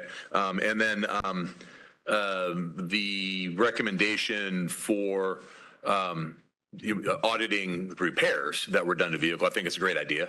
But right now, we have 25 repair only stations. Mm-hmm. So, clearly there's a ton of repairs that are happening outside of smog check program. Maybe a recommendation to re-encourage the repair only license, to get more shops into that network. I was previously repair only, and the reason that we stopped doing it is, I had we went full smog check because I had, I got to do it, right? So that didn't, but the repair only license is interesting in that the first time somebody gets their repair only license, they have to have the proper certifications with it's escaping me, A1, A8, you know, that stuff, and ASE certifications, and pass the test and have, you know, at least 2 years of experience in the industry, and you get your 2-year license. And then when your license expires, you have to take training. And it's like, so why didn't I have to take the training the first time I got it, but I do the second time? Well, it's because the explanation I was given is because things changed. Well, things changed in the 40 years before I got my license too, and I didn't have to have training, right? So perhaps if we bring that into line where, you know, if I can get it without the update training the first time, maybe I don't need it the second, third, and eighth time.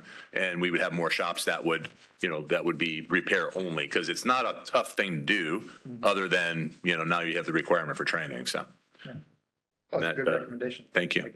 Thank you very much. I'm writing that one down. Thank you, Dave. Additional comments, questions from advisory group members here in the room? Seeing none, we'll move to the WebEx platform to see if there are any remote attendees on the advisory group who have a question or comment for Mr. Jonathan G. All right, this is the moderator. First, I have Bud Rice. Great. Hi, John.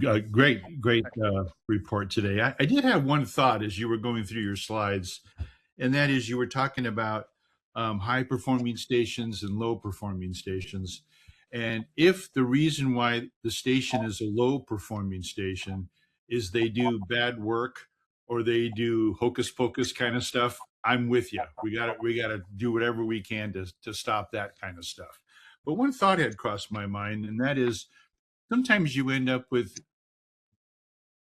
bad cars. I mean, customers that are bringing in bad cars, and you might be a good high performing station, but you're working on tough cars, tough cars. So is there any consideration there? I mean, if I was a high performing station working on good cars, great. If I'm a high performing station, but I'm working on bad cars, I'm going to have a higher hill to climb than my than my buddy down the street, perhaps. Is there any truth to that? So we do try and normalize that data so that that is not a consideration in the FPR score. So we look at all the vehicles in the fleet and how all the vehicles are performing down to the level of that make, model, year, and categorize that. So when you say a bad vehicle, if you've got a pattern failure across a vehicle model, we do take that into consideration. Because you're right, that's not fair. If you happen to always work on garbage cars, that's not fair to you. So yes, we do take that into consideration and normalize the data before we give a score. Great, thank you. Good question. Thank you. Anything else from any other bar advisory group members?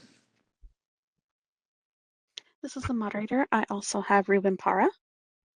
Okay.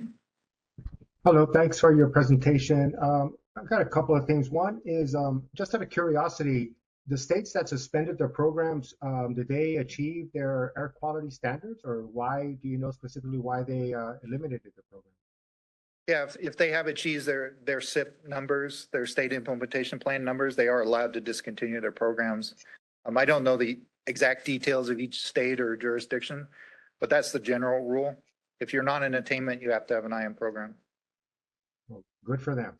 The other thing was, you know, some of the terms, I've been out of, you know, I've been a professor now for many years, and I do teach a smog program, but some of the terms that you threw out at us, I know I'm familiar with clean piping, I'm familiar with clean plugging. Could you elaborate on those other two that were there, or maybe just on all four of those terms? So yeah, for some of the audience. Don't teach us how to do it. Let's see. I know there was clean tanking. Clean tanking was in there. Clean tanking and clean gassing. Yeah. Yeah. So clean tanking is where you, that's an evaporative emissions test. So when we do the LEPFET test, they just plug into a tank that doesn't have a leak in it. That's what we call clean tanking. Tanking. Okay. Got it. And then clean gassing is where you plug into gas bottles as opposed to the tailpipe of the vehicle. You just have pre-mixed gas bottles and you just flow that. So there's no vehicle Okay, that, oh, in that case. got it. Whereas Okay. clean piping is where you use a clean vehicle. Right, okay. Still using a vehicle, but you're using the vehicle that passes the emission.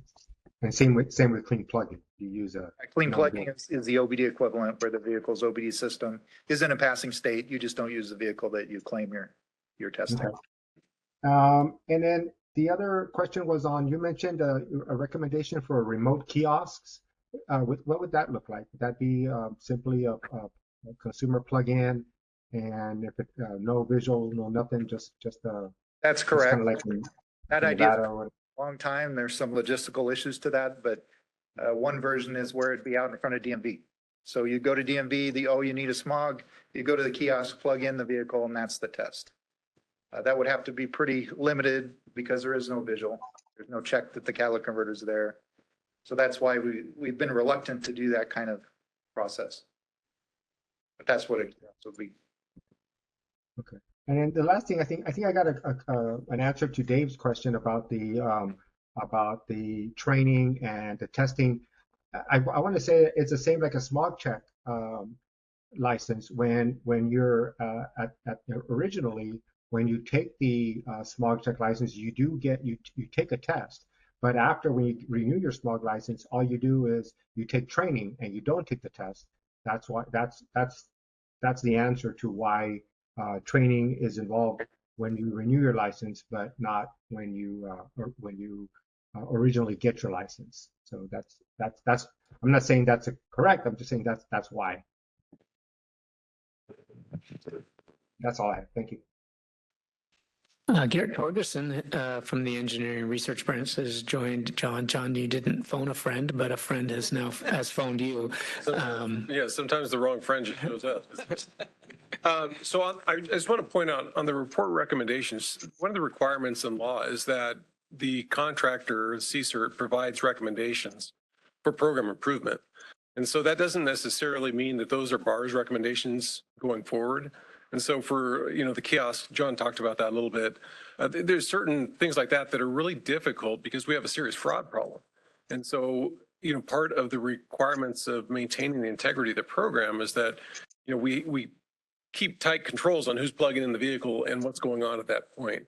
And so some of those recommendations aren't necessarily ones that we groove with, but at the same time, as part of the process, that's what they are. So. Well, thank you for that additional context to those recommendations. Yes, that's a good point that they are independent recommendations. That was with CSERT out of UC Riverside, not necessarily BAR's recommendations. Was that it, Ruben? Was there anything else? Nope. Okay. Additional comments from advisory group members? Okay, I don't think we have any more. We'll open it up for public comment on this agenda item. Anyone in the room? We do have someone. I think we've seen you here before. I've forgotten your name, so please introduce yourself. Again, keep comments to 2 minutes if you could. Thank you. Yep. Hey, my name is Sam Noriega. I'm the owner of Smog Check Plus, and I just had a couple of questions on the report or the recommendations, and I understand they're independent recommendations, but which do you guys take into consideration? Are you guys taking any of those recommendations into consideration based on that report? Oh, we'll evaluate all of them. Some are going to be more challenging and probably not doable without I would expect some legislation or regulation changes on our part. And then there's other ones that we probably could do administratively. I think there was comments about limiting the paper and that's handed out to consumers on the roadside and at the smog stations or at during the inspection or after the inspection.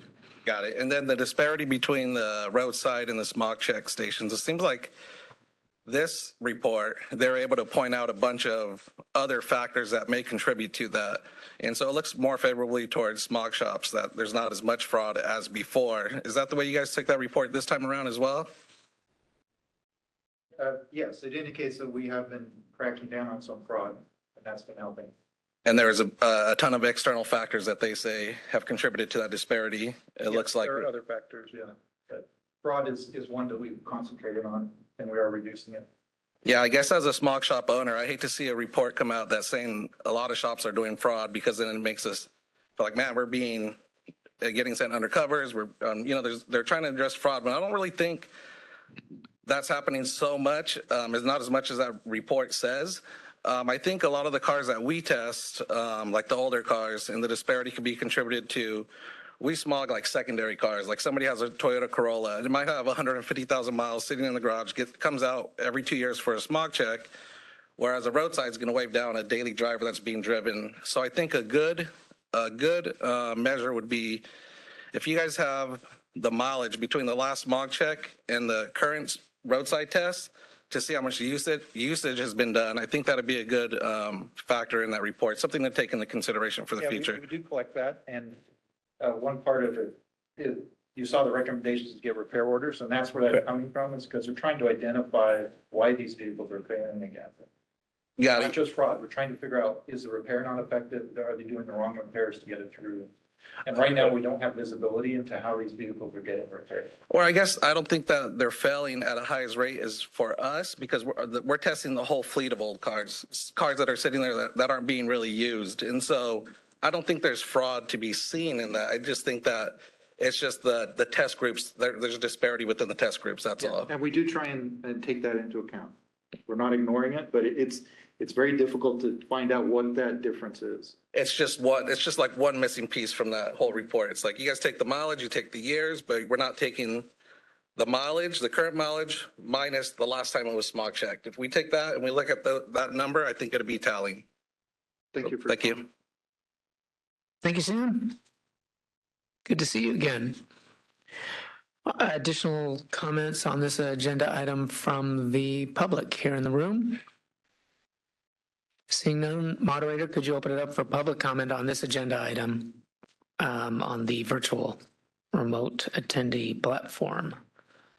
This is the moderator for members of the public on WebEx. If you would like to make a public comment on this item, please click the raise hand function, or if you're an audio only participant, you can raise your hand by pressing *3 on your device.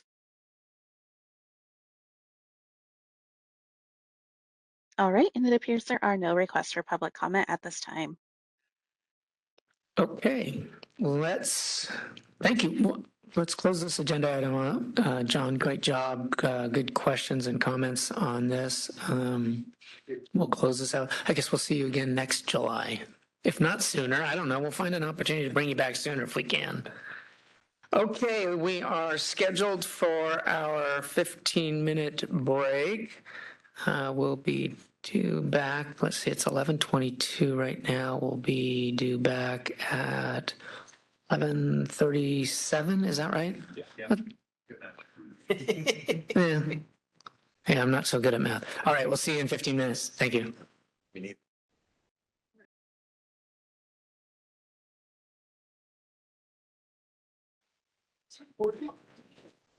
I will. Thanks for those. Thanks for making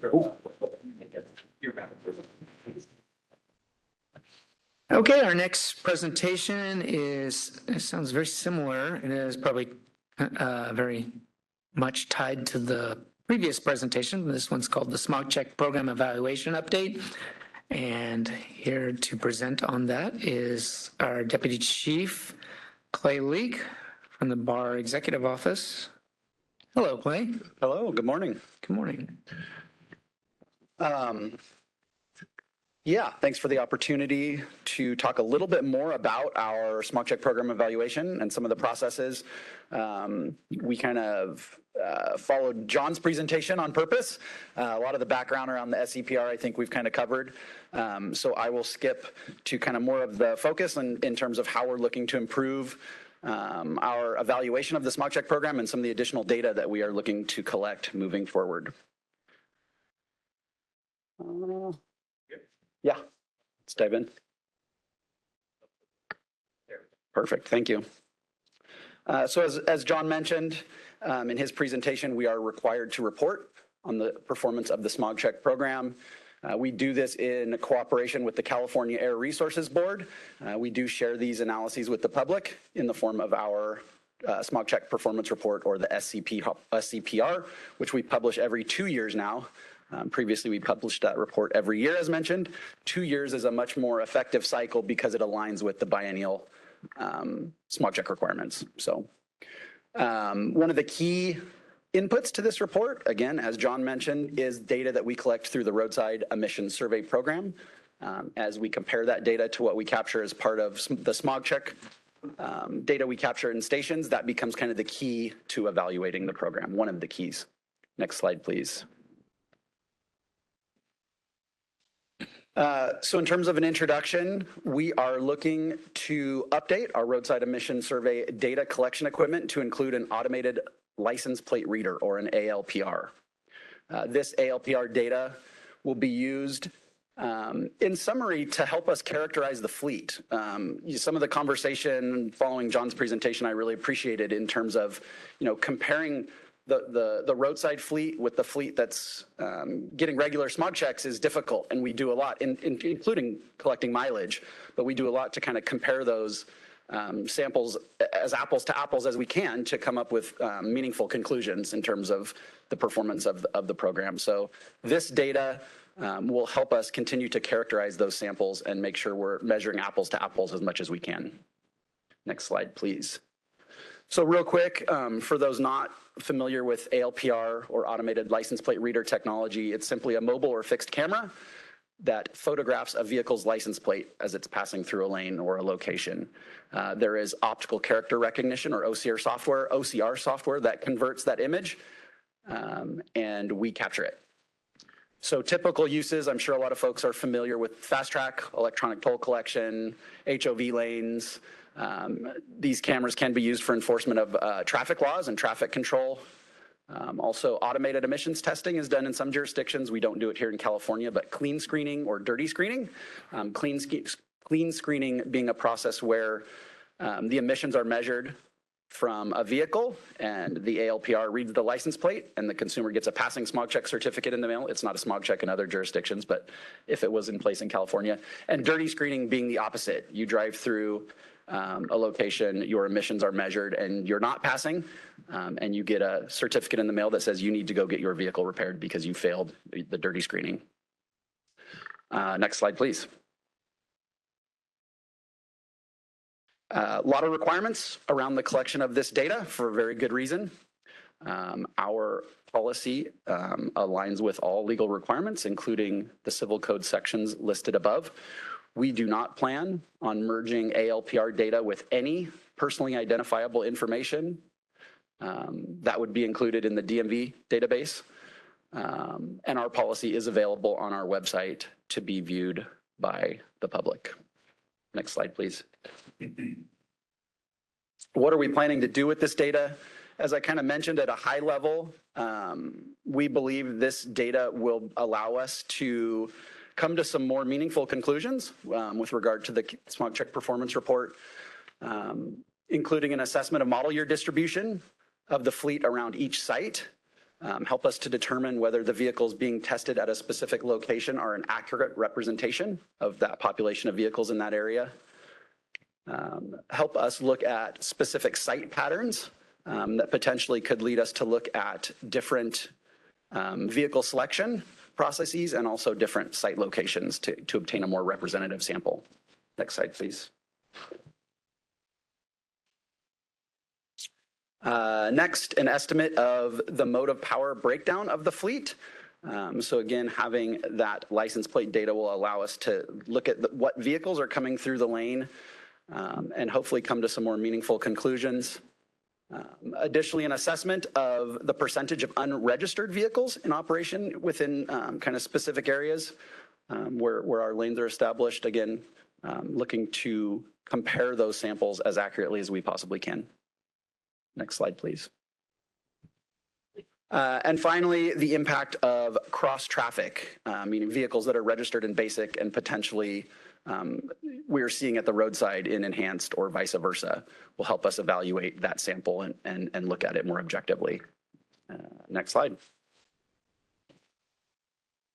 In terms of next steps, We have been piloting this equipment for some time. In fact, the first presentation we gave on this topic, I gave on this topic, was back in 2021. So we've been working with the equipment for about 5 years. We had a couple starts and stops as different priorities raised their heads, but I think this is potentially another opportunity, again, to continue to improve the smog check performance report and continue to make more meaningful observations and conclusions in terms of how we can continue to improve the program. So looking to deploy equipment to our northern teams in Q3 of 2026, look at some lessons learned, obviously make sure we're using the equipment, we're getting the data we need, make sure we're getting value out of that data, and then finally deploy down to our Southern California teams. And in 2 years, hopefully have some new and exciting recommendations and analyses to present as in our smog check performance report. And I think that covers it. All right, thanks, Craig. Questions, comments from advisory group members? None here in the room. Moderator, could we see if there's any questions or comments from advisory group members attending remotely? This is the moderator. I don't see any hands raised from our virtual advisory group members. Okay. I'll open it up for public comment on this agenda item. I see a hand. I don't know who it's attached to. Oh, it's behind a chair. Christina, please come forward and introduce yourself again.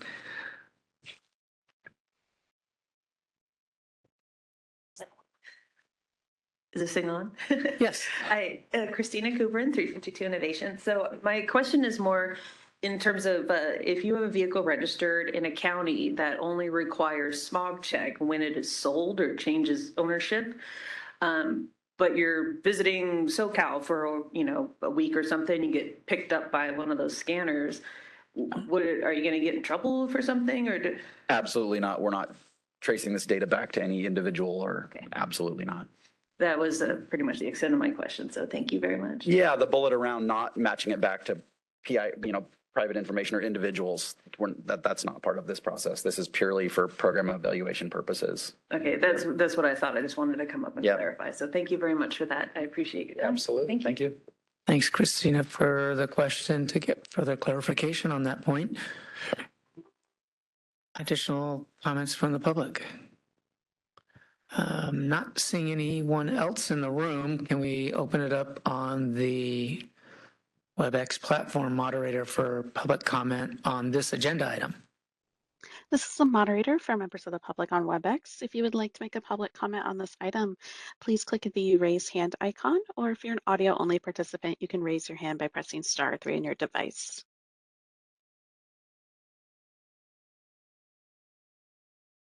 All right, and it appears there are no requests for public comment at this time.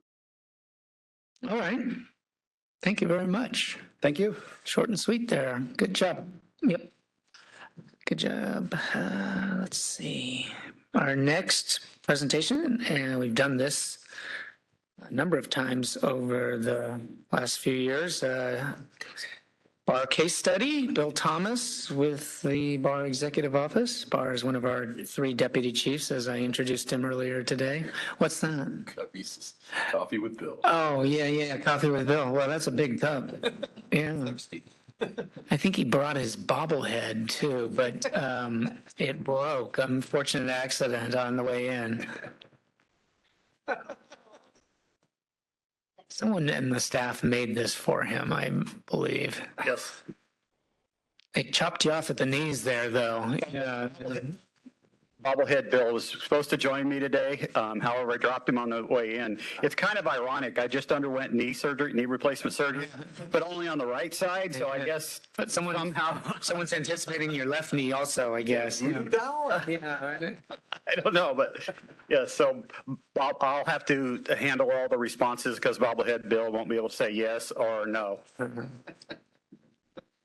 All right, welcome, Bill. Here to give our presentation on another case study for all of you. Thank you.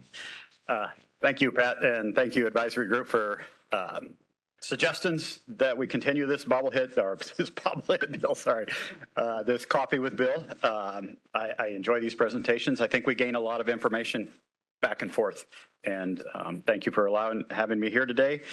I want to do a case study today And the presentation is, as it says, a case study, but it's more about an issue that we've raised before this panel, in conversations in meetings with my field office staff. Just about anywhere we go, this is a topic that comes up a lot. And I think Pat felt this was the time for this conversation, and I'm glad to be here today talking about it. So I want to talk about a collision repair facility in the Los Angeles area, in Los Angeles County, which narrows it down to about 25% of the state.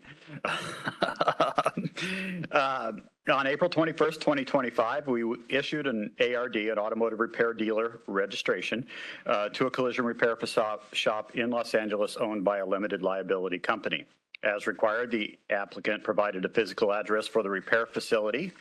However, documentation obtained during the investigation of some consumer complaints against this ARD identified a different address. On March 6, 2026, the ARD completed a business change request form online with BAR to correct the physical address. It wasn't, super nefarious. It was 2 numbers were transposed. So purely accidental, I'm certain, or maybe not. Next slide, please. Oh, you were already there. Zach's got me. He's, what would we do without Zach? I mean, John almost had to stop his whole presentation when Jack left the room. Sorry. Between May 2025 and May 2026, the Bureau received no less than 31 consumer complaints against this automotive repair dealer. I've said before that in this business, you're going to get a couple complaints a year. It's just the nature of automotive repair.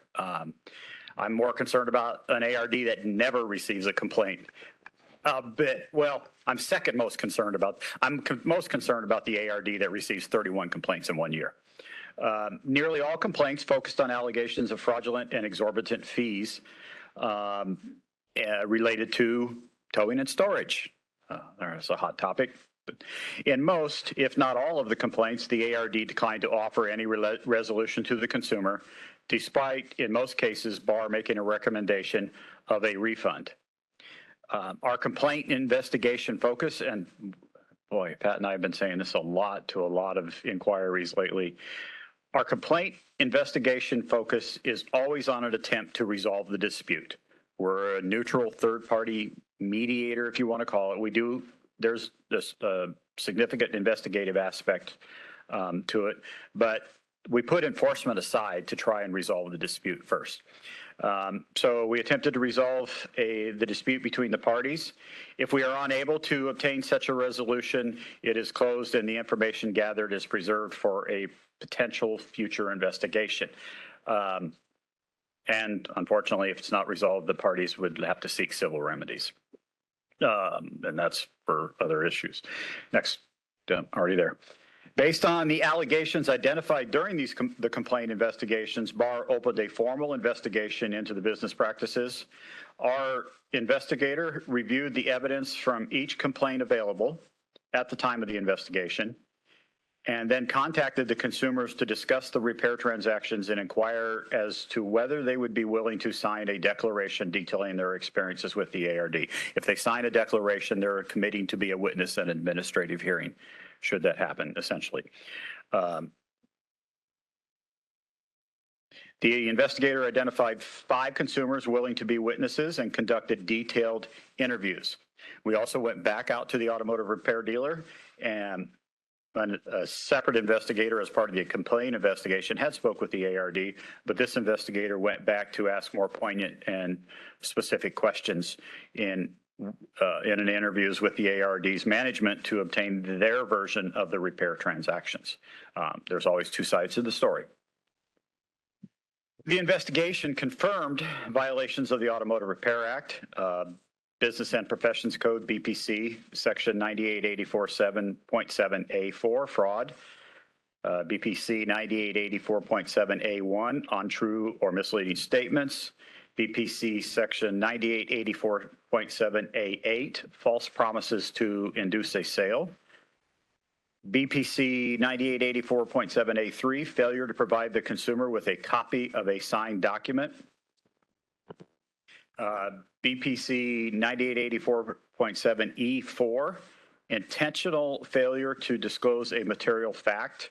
E4 is a definition of fraud above.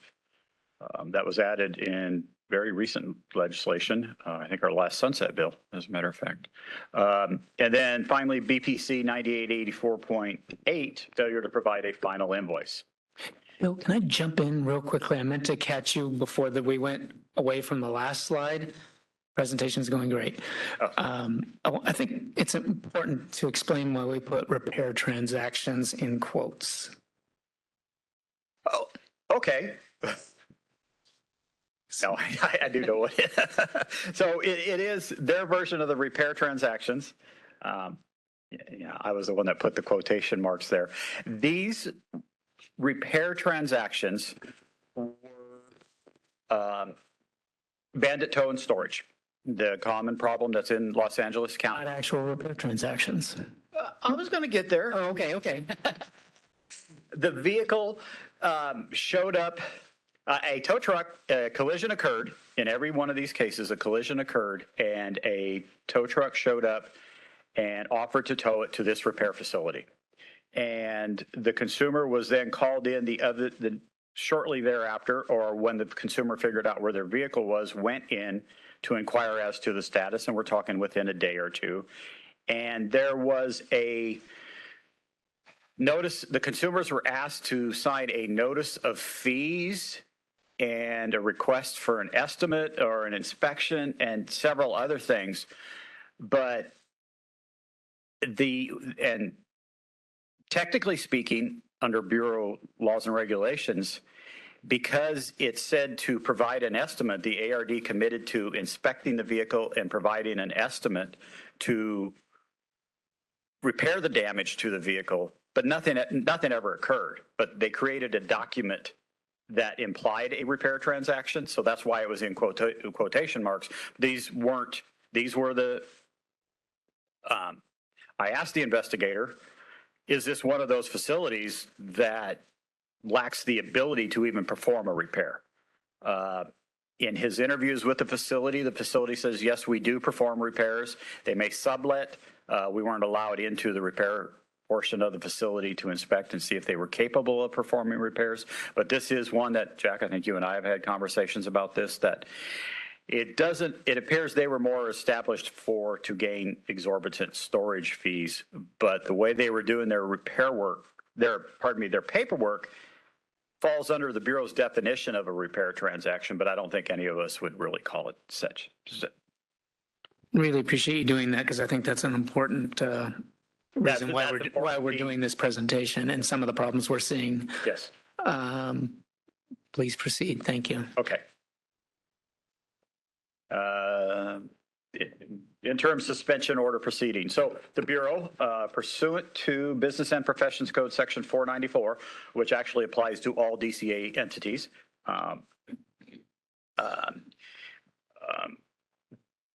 filed, we went to the Office of the Attorney General, and on May 6th, the AG filed a petition for an interim suspension order with the Los Angeles Office of Administrative Hearings.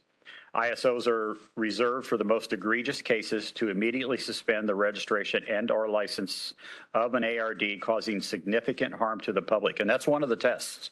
The ALJs, the administrative law judge at the Office of Administrative Hearings, that's a very high standard they hold us to. We have to be able to show the harm to the public from the actions of this repair facility. The matter was heard virtually by an ALJ on May 22nd, 2026. The respondents failed to appear at the hearing. In looking at that's when we recognized that we had missed the address change a few weeks earlier. And out of an abundance of caution and out of an abundance of respect of their due process rights, no matter how egregious the acts of a bad actor in this industry may be, and I think I've said before how passionate I am about protecting the good the people that are legitimate businesses in this industry, we also still have to respect their due process rights. Out of an abundance of caution, we determined that the notice of hearing may have been improperly served because it was served to an incorrect address. So the hearing was continued, and we reserved the notice of hearing for the interim suspension order. The matter was continued until June 12th, 2026 to allow proper service of notice, but lo and behold, they didn't show up again.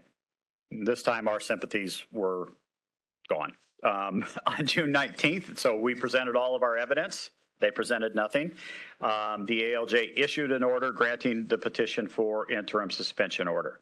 In granting the ISO, the ALJ specifically stated in this order that it is a public record. Respondents operated a predatory towing and storage scheme to defraud the 5 consumers and their insurance companies of thousands of dollars. And remember, this is 5 out of 31. So we're talking tens of thousands of dollars, if not more. Only 31 that complained. That's only the 31 that made it to us. And so after the interims, I beat you this time. After an interim suspension order is granted, after the petition is granted, we have to file an accusation within 15 days. The Bureau has to. The accusation that is required under that statute was timely filed and served upon respondents on June 30th of 2026. The accusation details the alleged fraudulent business practices demonstrated by the ARD and lists 32 individual causes for discipline, including fraud, false and misleading statements, unlawful towing practices, and failure to provide records to BAR. Respondents had until July 15th, 2026 to file a notice of defense. For questions regarding where this is at, I would refer you all to a presentation I made on January 28th, 2021 that outlines our disciplinary process, and we are about 2 steps past the filing of the accusation. That's really all I could say at this point. So, but it is proceeding through the adjudication process. As far as, so, and this is to Pat's point for having me back up a little while ago. This goes to a question, Jack, you've asked me in workshops on the storage regs, and how does BAR address ARDs that appear to be registered for the sole purposes of getting the market rate for fraudulent towing and storage practices? And really, I think I've joked, maybe not in this forum, but some of these ARDs, they don't even own a hammer, let alone anything else necessary to repair a car, and especially let alone anything to perform proper collision repairs. So what is the solution? Is it SB 1112, the Archuleta bill, that seeks to have a notice provided, and that was presented by Deputy Chief Jansen earlier? Licensure of collision repair or inspection facilities, collision repair equipment requirements, and those currently exist in Title 16 California Code of Regulations 3351.5A and B. As of right now, our understanding, the Bureau's understanding, is it doesn't, those 2 equipment requirements sections of regulation do not address the problem because of the verbiage that performs. So an ARD that performs collision repairs, or that is performing, that's in sub A, or that is performing in sub B. That language, these facilities that are registered like this are very clear. Well, we don't perform the repairs. We're just registered as a collision repair facility or an inspection repair facility. And the statutes and regs regarding what the business type is, is there a regulation change necessary there, or other ideas? This is an ongoing problem. I think our storage regulation package that was discussed earlier as well will get us close in that this facility, and again, in 3 or 4 days of these vehicles being towed to the facility, the charges are in the $4,000 to $5,000 range already for storage and fees. But our storage regs have notification requirements for an ARD. this facility isn't known for reaching out to consumers. Legitimate repair facilities reach out to consumers because they're interested in engaging in the transaction. Illegitimate or fraudulent businesses try and avoid the consumer and play shell games with the vehicle. So there's some relief in our regulations for that, but is more needed. And these are open questions for all of our stakeholders to provide and during the comments after my presentation. Thank you, Bill. Great presentation. This is very similar to what we would call a regulatory workshop, except it's not called a workshop because we don't have a proposal. We don't have a regulation that's been drafted to share with all of you. We want to get some discussion, though, on the topic, and thought that this would be a good opportunity at the Bar Advisory Group to open it up for that kind of public involvement or stakeholder involvement. Yeah, Bill? Can I delegate? I need to delegate something to staff real quick. Oh, sure. Yeah, absolutely. A couple of you back there have notes, so please take notes of good suggestions. Oh, yeah, I got you. I forgot to bring a pen and paper. Oh. So I will, but that's why I have my team back there. So thank you. Yeah, that's good. We do want to capture all of any ideas or thoughts about this topic, or any questions that you have related to the case study in general. Open it up for the Bar Advisory Group members here at the table, here in the room here. Yeah, Molodonov. Thanks, Bill, for the presentation. Yeah, we've talked about this for many years. I've got a few things here I just wanted to talk about. The first thing was really troublesome is that, that the 31 complaints in a year, I mean, that's a lot. And we know that those are the ones that made it to you. I'm sure there were a lot more complaints that didn't make it to you, right?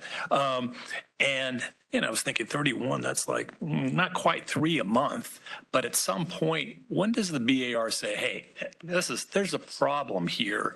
Why wait till 31 complaints to do something? I guess that's my first question here. Is there something internally to say, hey, once we hit 10 or 15 or, how does the BAR then sort of say, hey, there's a problem here with this facility? I'd jump in and say we didn't wait for 31. This was like a moving target. I mean, we probably jumped in way before 31. I'm guaranteeing you on that, and started our investigation. But Bill can probably elaborate on that. I don't know what number we jumped in, and we were attempting to resolve each of the complaints as they came in. But at what point we moved it and advanced it to a more formal investigation, I'm not sure. Again, and as I mentioned in the presentation, and to Pat's point, that was through May of 2026.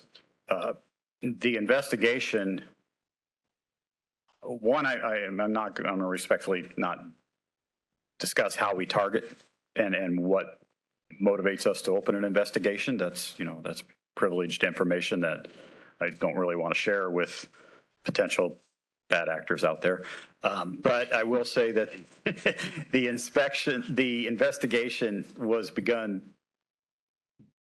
prior to 31. 31 was just a total where we landed at that because, and it takes time. I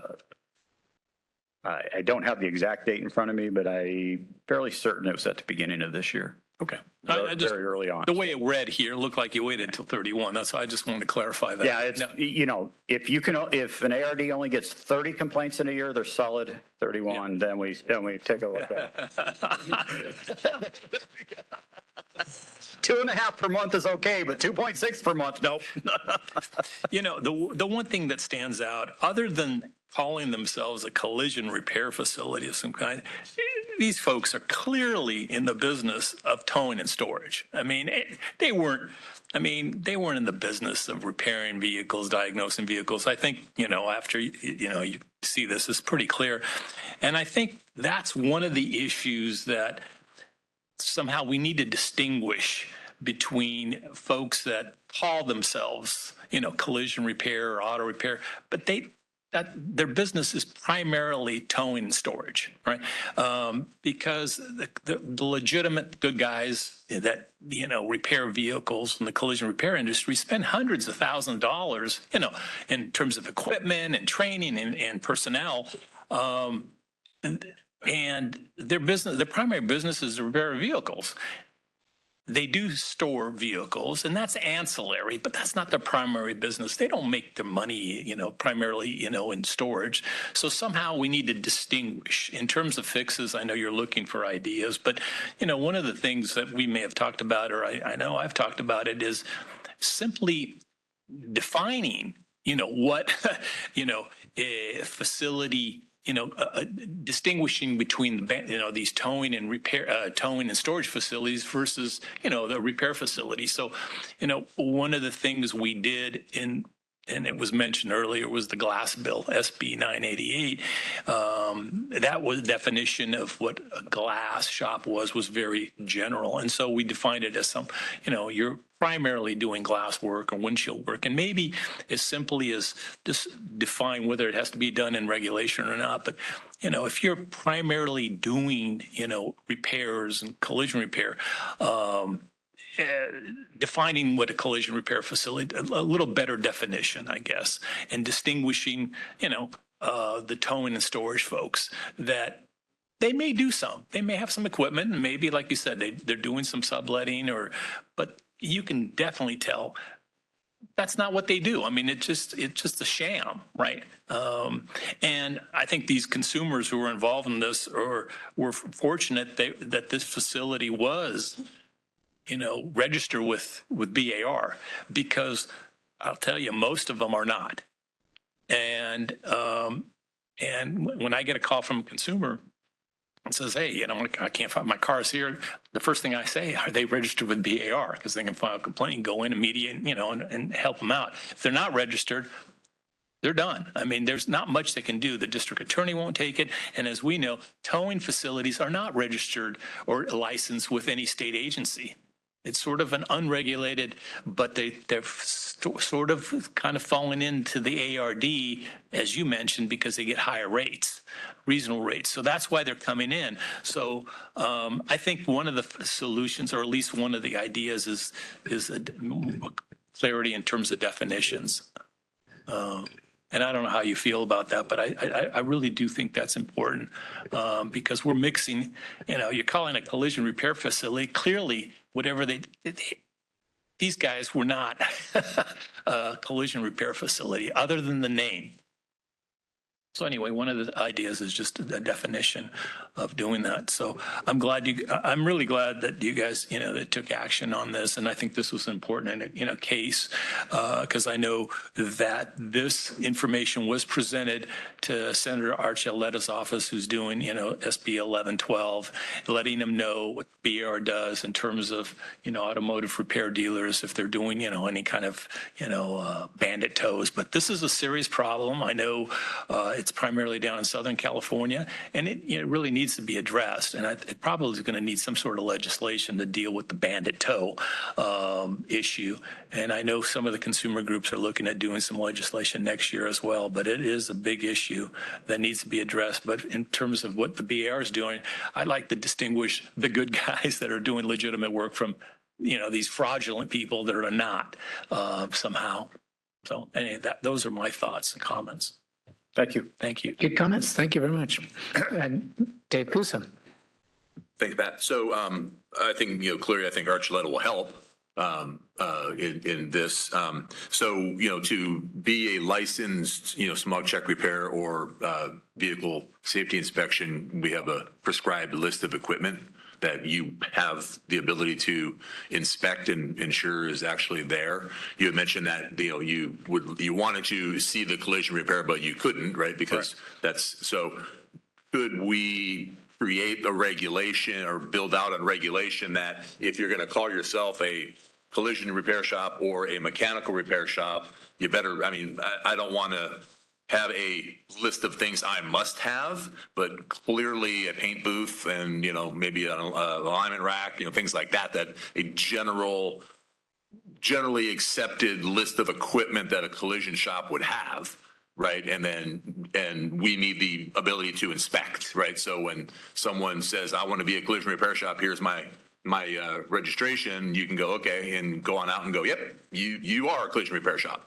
or an auto repair shop, right? Not a scammer. Not if that's feasible or not, but. Yeah, the challenges I think we face there are with both of the programs you mentioned, the vehicle safety and smog check. The equipment is prescribed and an inspection to verify that equipment is prescribed in statute. With collision repair facilities, it's just a business type selected on an application. So it would be and it's not in legislation? Yeah, it's not in statute for us to, we don't have the statutory authority to force an inspection or have a penalty for failing to let us inspect it. And that's why that's why the investigator just said, oh, well, okay. Sounds like a niche needs filling. Get out of it, Jack. Thank you. Good comments. Thank you very much, Dave. Additional advisory group member questions or comments on this presentation? Not here in the room. Let's open it up for advisory group members listening in and participating remotely. This is the moderator. I have Les Schweizer. All right, good. Les, welcome. Hi, yeah, I think I've got to go with Jack on this, that, good solid definitions are key to this, and it seems like a legislative statutory fix is going to be the best way to address it. And I hear what Bill's saying, you can't just throw in a makeshift definition via regulation. So that's for what it's worth. I'm with Jack on this, that we need a better definition here. Thank you, Les. Yep.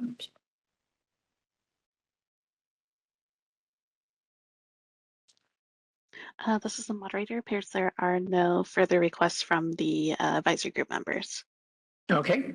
Thank you very much. Moderator, we'll open it up for public comment on this agenda item. Anyone here in the room?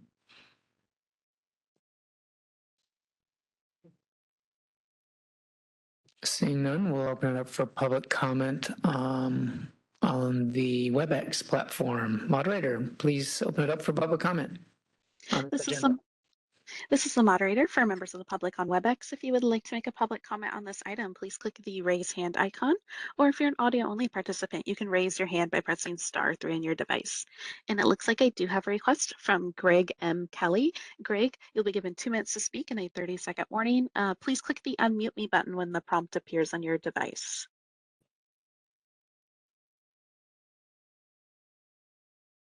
Hello, Greg. It's been a while. And this is the moderator. Greg, if you are speaking, you're still muted. I'm going to request to unmute your microphone again.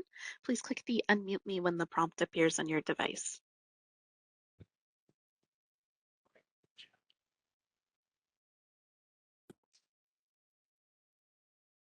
Am I on there now? Hey, go, Greg. Yes, now we can hear you. Welcome. Okay. Welcome. Thank you.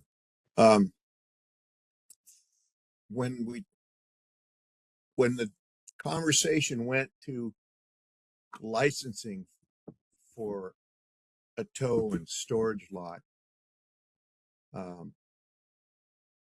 bar employee sounded like we need something statutory to start with. I wonder if that man that has that one bill on the books or on the in trial, I guess.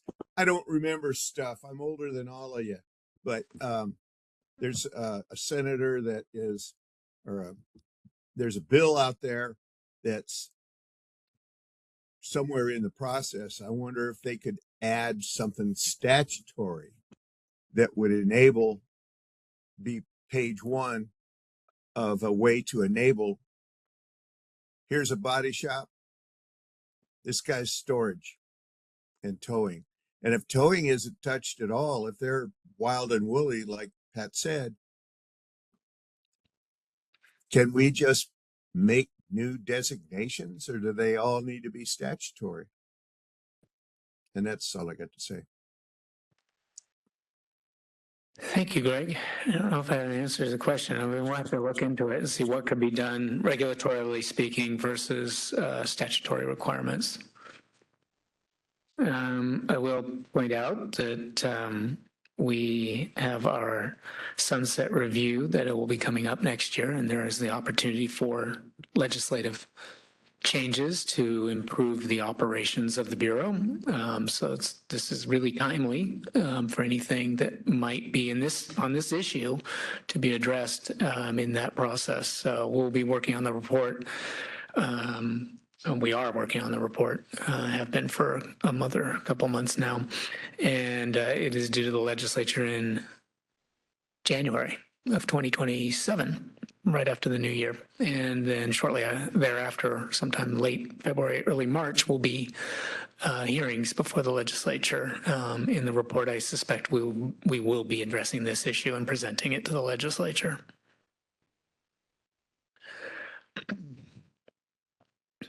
Any other questions, comments from the public on this agenda item?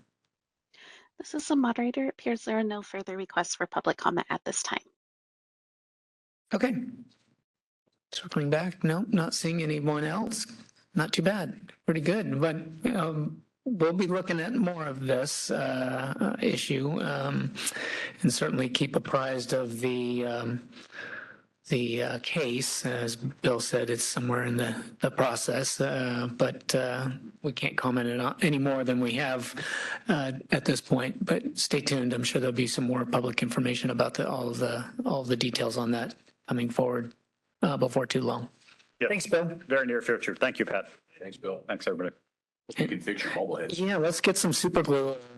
Tragic. Zach's on it.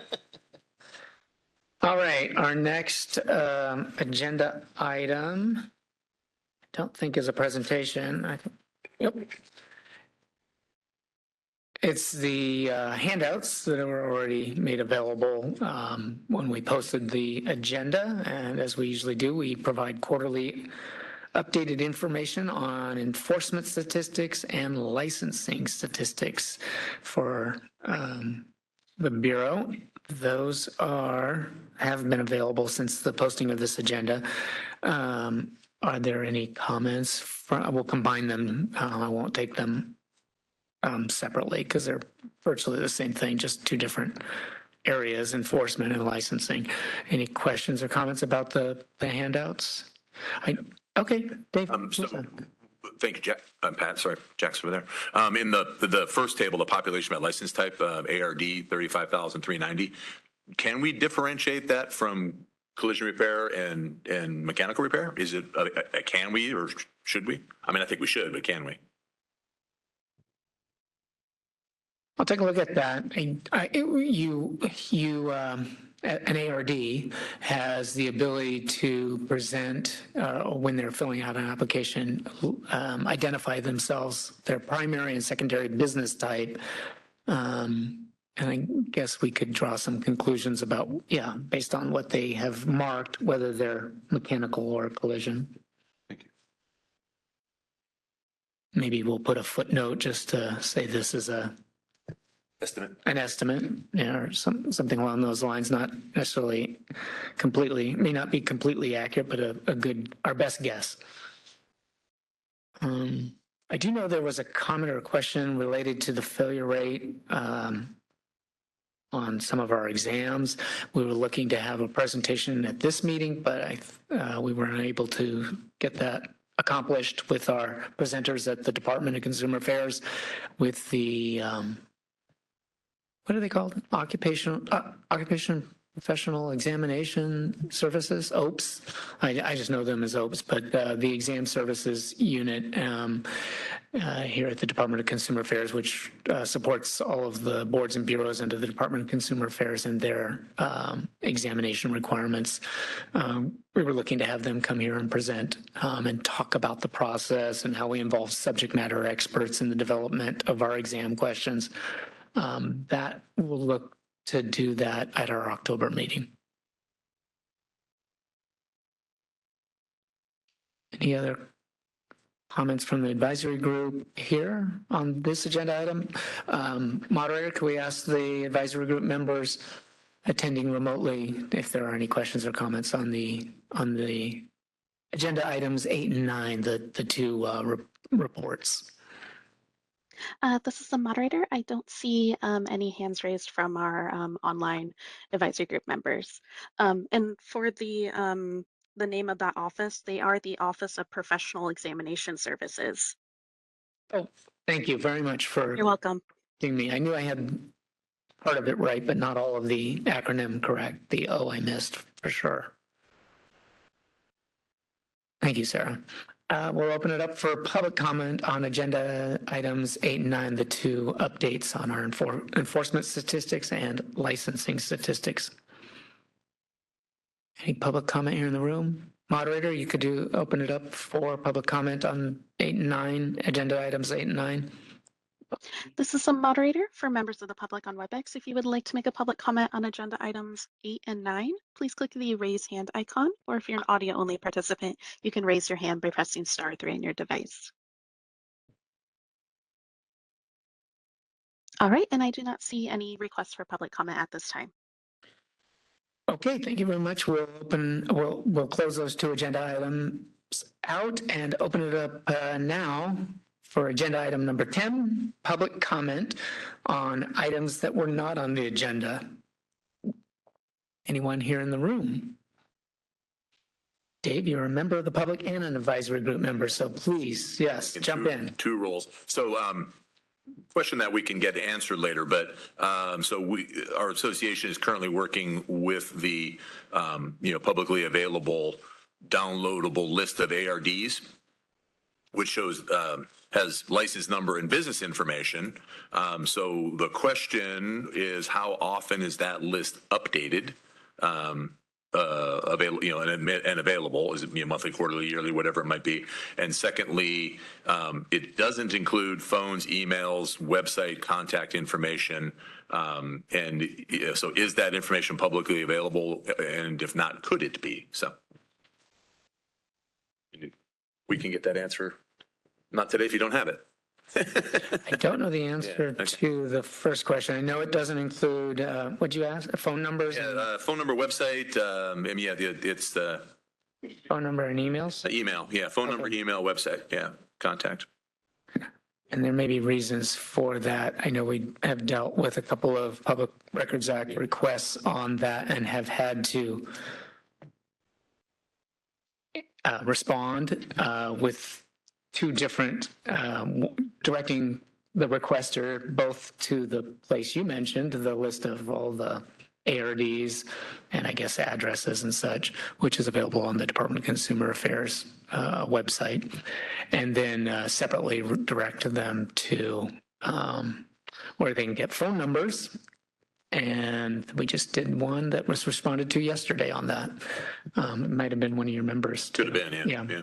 And email addresses that we are now collecting for all initial applicants for an automotive repair dealer registration, and then optional for on renewal. We're collecting that on renewal, but only voluntarily. One of the regulations that we're working on, the business information updates, I think is going to put that in as a requirement. You have to provide that, as well as all of the other information that new applicants have to provide. As you know, we've had ARDs in existence since the 70s, and some of the ownership and some of the other required information that was submitted when they were initially registered with us likely has changed in 50 some odd years, and we may not have the most updated information, even though it's required to submit it. Material changes to your business do require informing the Bureau of Automotive Repair, but some may not know that requirement, may have ignored that requirement, but we're going to make sure we, in that regulation package on renewal, capture all the information that we capture on initial applicants for the registration. And follow up that has just popped up on my phone. Can that list be sorted by independent repair ARD and dealer ARD? Then I don't know the answer, other than we'd have to estimate. Thanks, Angie. Okay.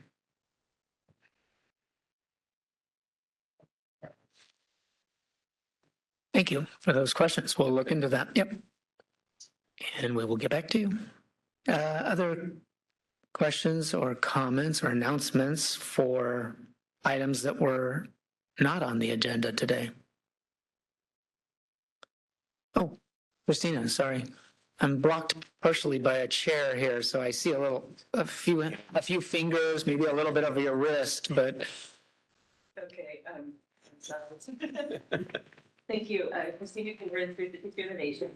So as you know, 352 Innovation came about because I wanted to help my friends who are in the automotive industry better understand clean vehicles. And so I see an opportunity now. This isn't really something, I'm just bringing this up as something to think about and maybe something to work towards. So California Resources Board, and Oh, sorry. Thank you. So Christina Cooper in 352 Innovation. And as you know, 352 Innovation was created because I wanted to help my friends in the automotive industry better understand clean vehicles. And the California Resources Board, so we're also doing conversions to zero emission powertrains of conventional vehicles, converting to all different manner of zero emission powertrains and near zero emission powertrains. Now, the California Resources Board, their aftermarket division can certify that conversion as a certified zero emission powertrain. And I wanted you guys to consider if maybe opening up, working with CARB to help maybe smog shops pivot into doing that kind of certification in the future as conversions take off and give them a space to pivot into that would kind of be in the same lane. So that was just kind of my thoughts on that. Something to think about. And the best part, sorry to interrupt, but the best part about that zero emission powertrain certification is that CARB will, then you can, as the quote vehicle manufacturer, you can now be eligible to put that vehicle in for purchase through these grants and the stuff that CARB is offering for the small businesses and the fleets and those and that. So there's a big opportunity for doing those conversions, getting them certified, because then they can be eligible for being purchased you can apply to be an eligible manufacturer that can be then sold under these grants and other opportunities, and then also sold as a new zero emission powertrain. So just something to consider for the smog shops as a way to pivot. Thank you. I'm writing notes down right now about that. Okay, I'll talk to the staff about how we bridge that or make that known to smog facilities. Okay, it's a good idea. Thank you. I think.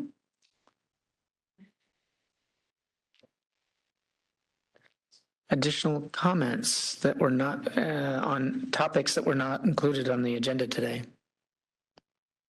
Seeing none in the room, we will open it up. Moderator, is anyone interested in making a comment for unrelated to any of the agenda items?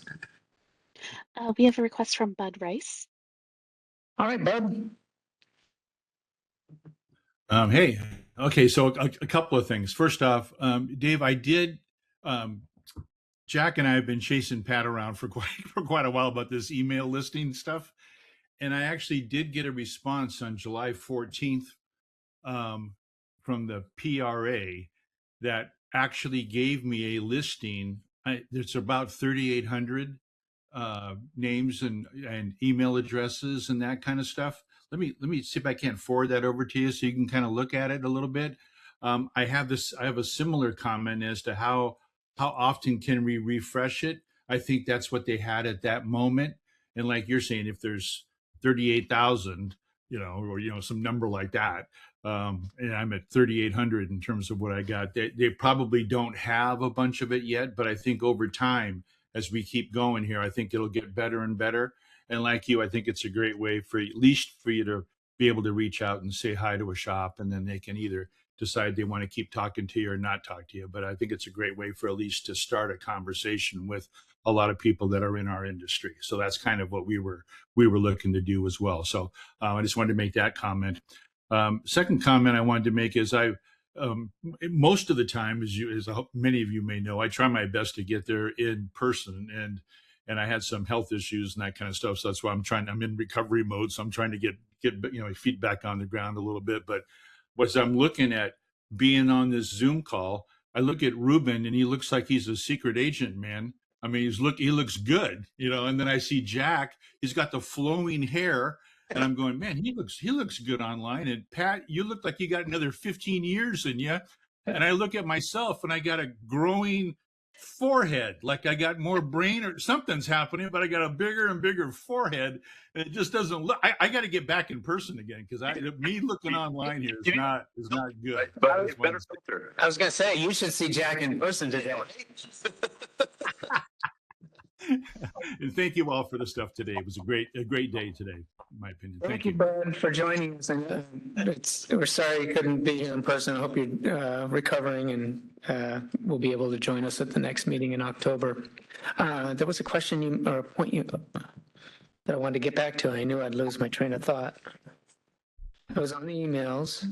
Yeah, it was the PRA section. Asking for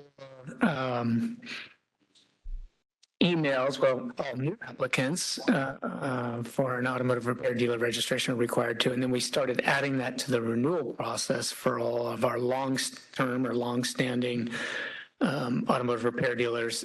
So on renewal, we're capturing that voluntarily. They still, until that regulation change comes that we mentioned a little earlier today, comes about and gets adopted. So that only started collecting it on renewals back in April, I think it was, May, maybe. So just you only had a couple months worth of renewal information from ARDs that were supplying that, and again voluntarily. But most of them are. I'd say it's probably about 80 or 90%. I don't want to say compliance, but participation in providing that email address. And we put all the proper disclaimers out there about this could be subject to a PRA, so on and so forth. And that's available on our website. But I guess if you asked in a year's time, you'd have all the renewals have been processed, and then you'd see a lot greater number than the 3,800 you currently have.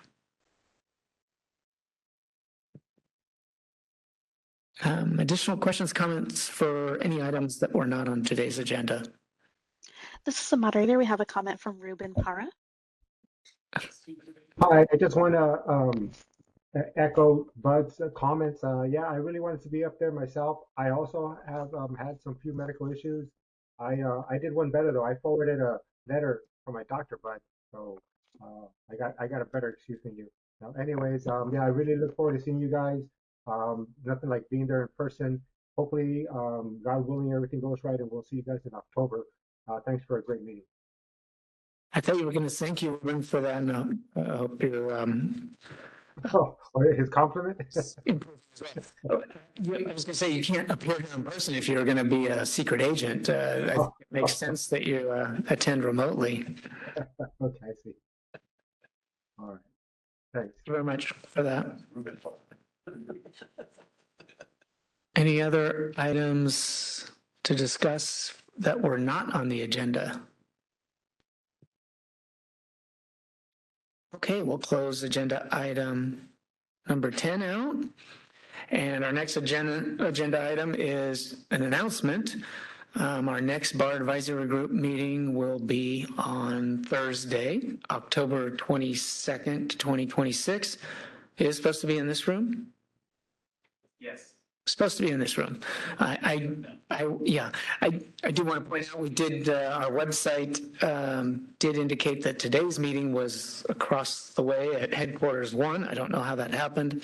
We'll make sure that kind of coordination for the next meeting is that we make sure that the website correctly lists the proper location. We did instruct the guard to redirect people to this building, and I think a couple of us were able to figure that out when we went to the wrong location. But always rely on this agenda because that one should be correct. The website should be too, but it might the agenda might have been updated because we might have had a meeting location change and the website didn't correct it. All right, that's that agenda item, and our last agenda item is adjournment. don't even know what time it is. It looks like we got out a little early, 12:38 p.m. Thank you all for your attendance and participation today, and thank you to all of the Bureau of Automotive Repair presenters and Donnie Seifer presenting from NASTF, and the support of our team here who made this meeting possible. Have a great rest of your summer, and we'll see you in October. Thank you.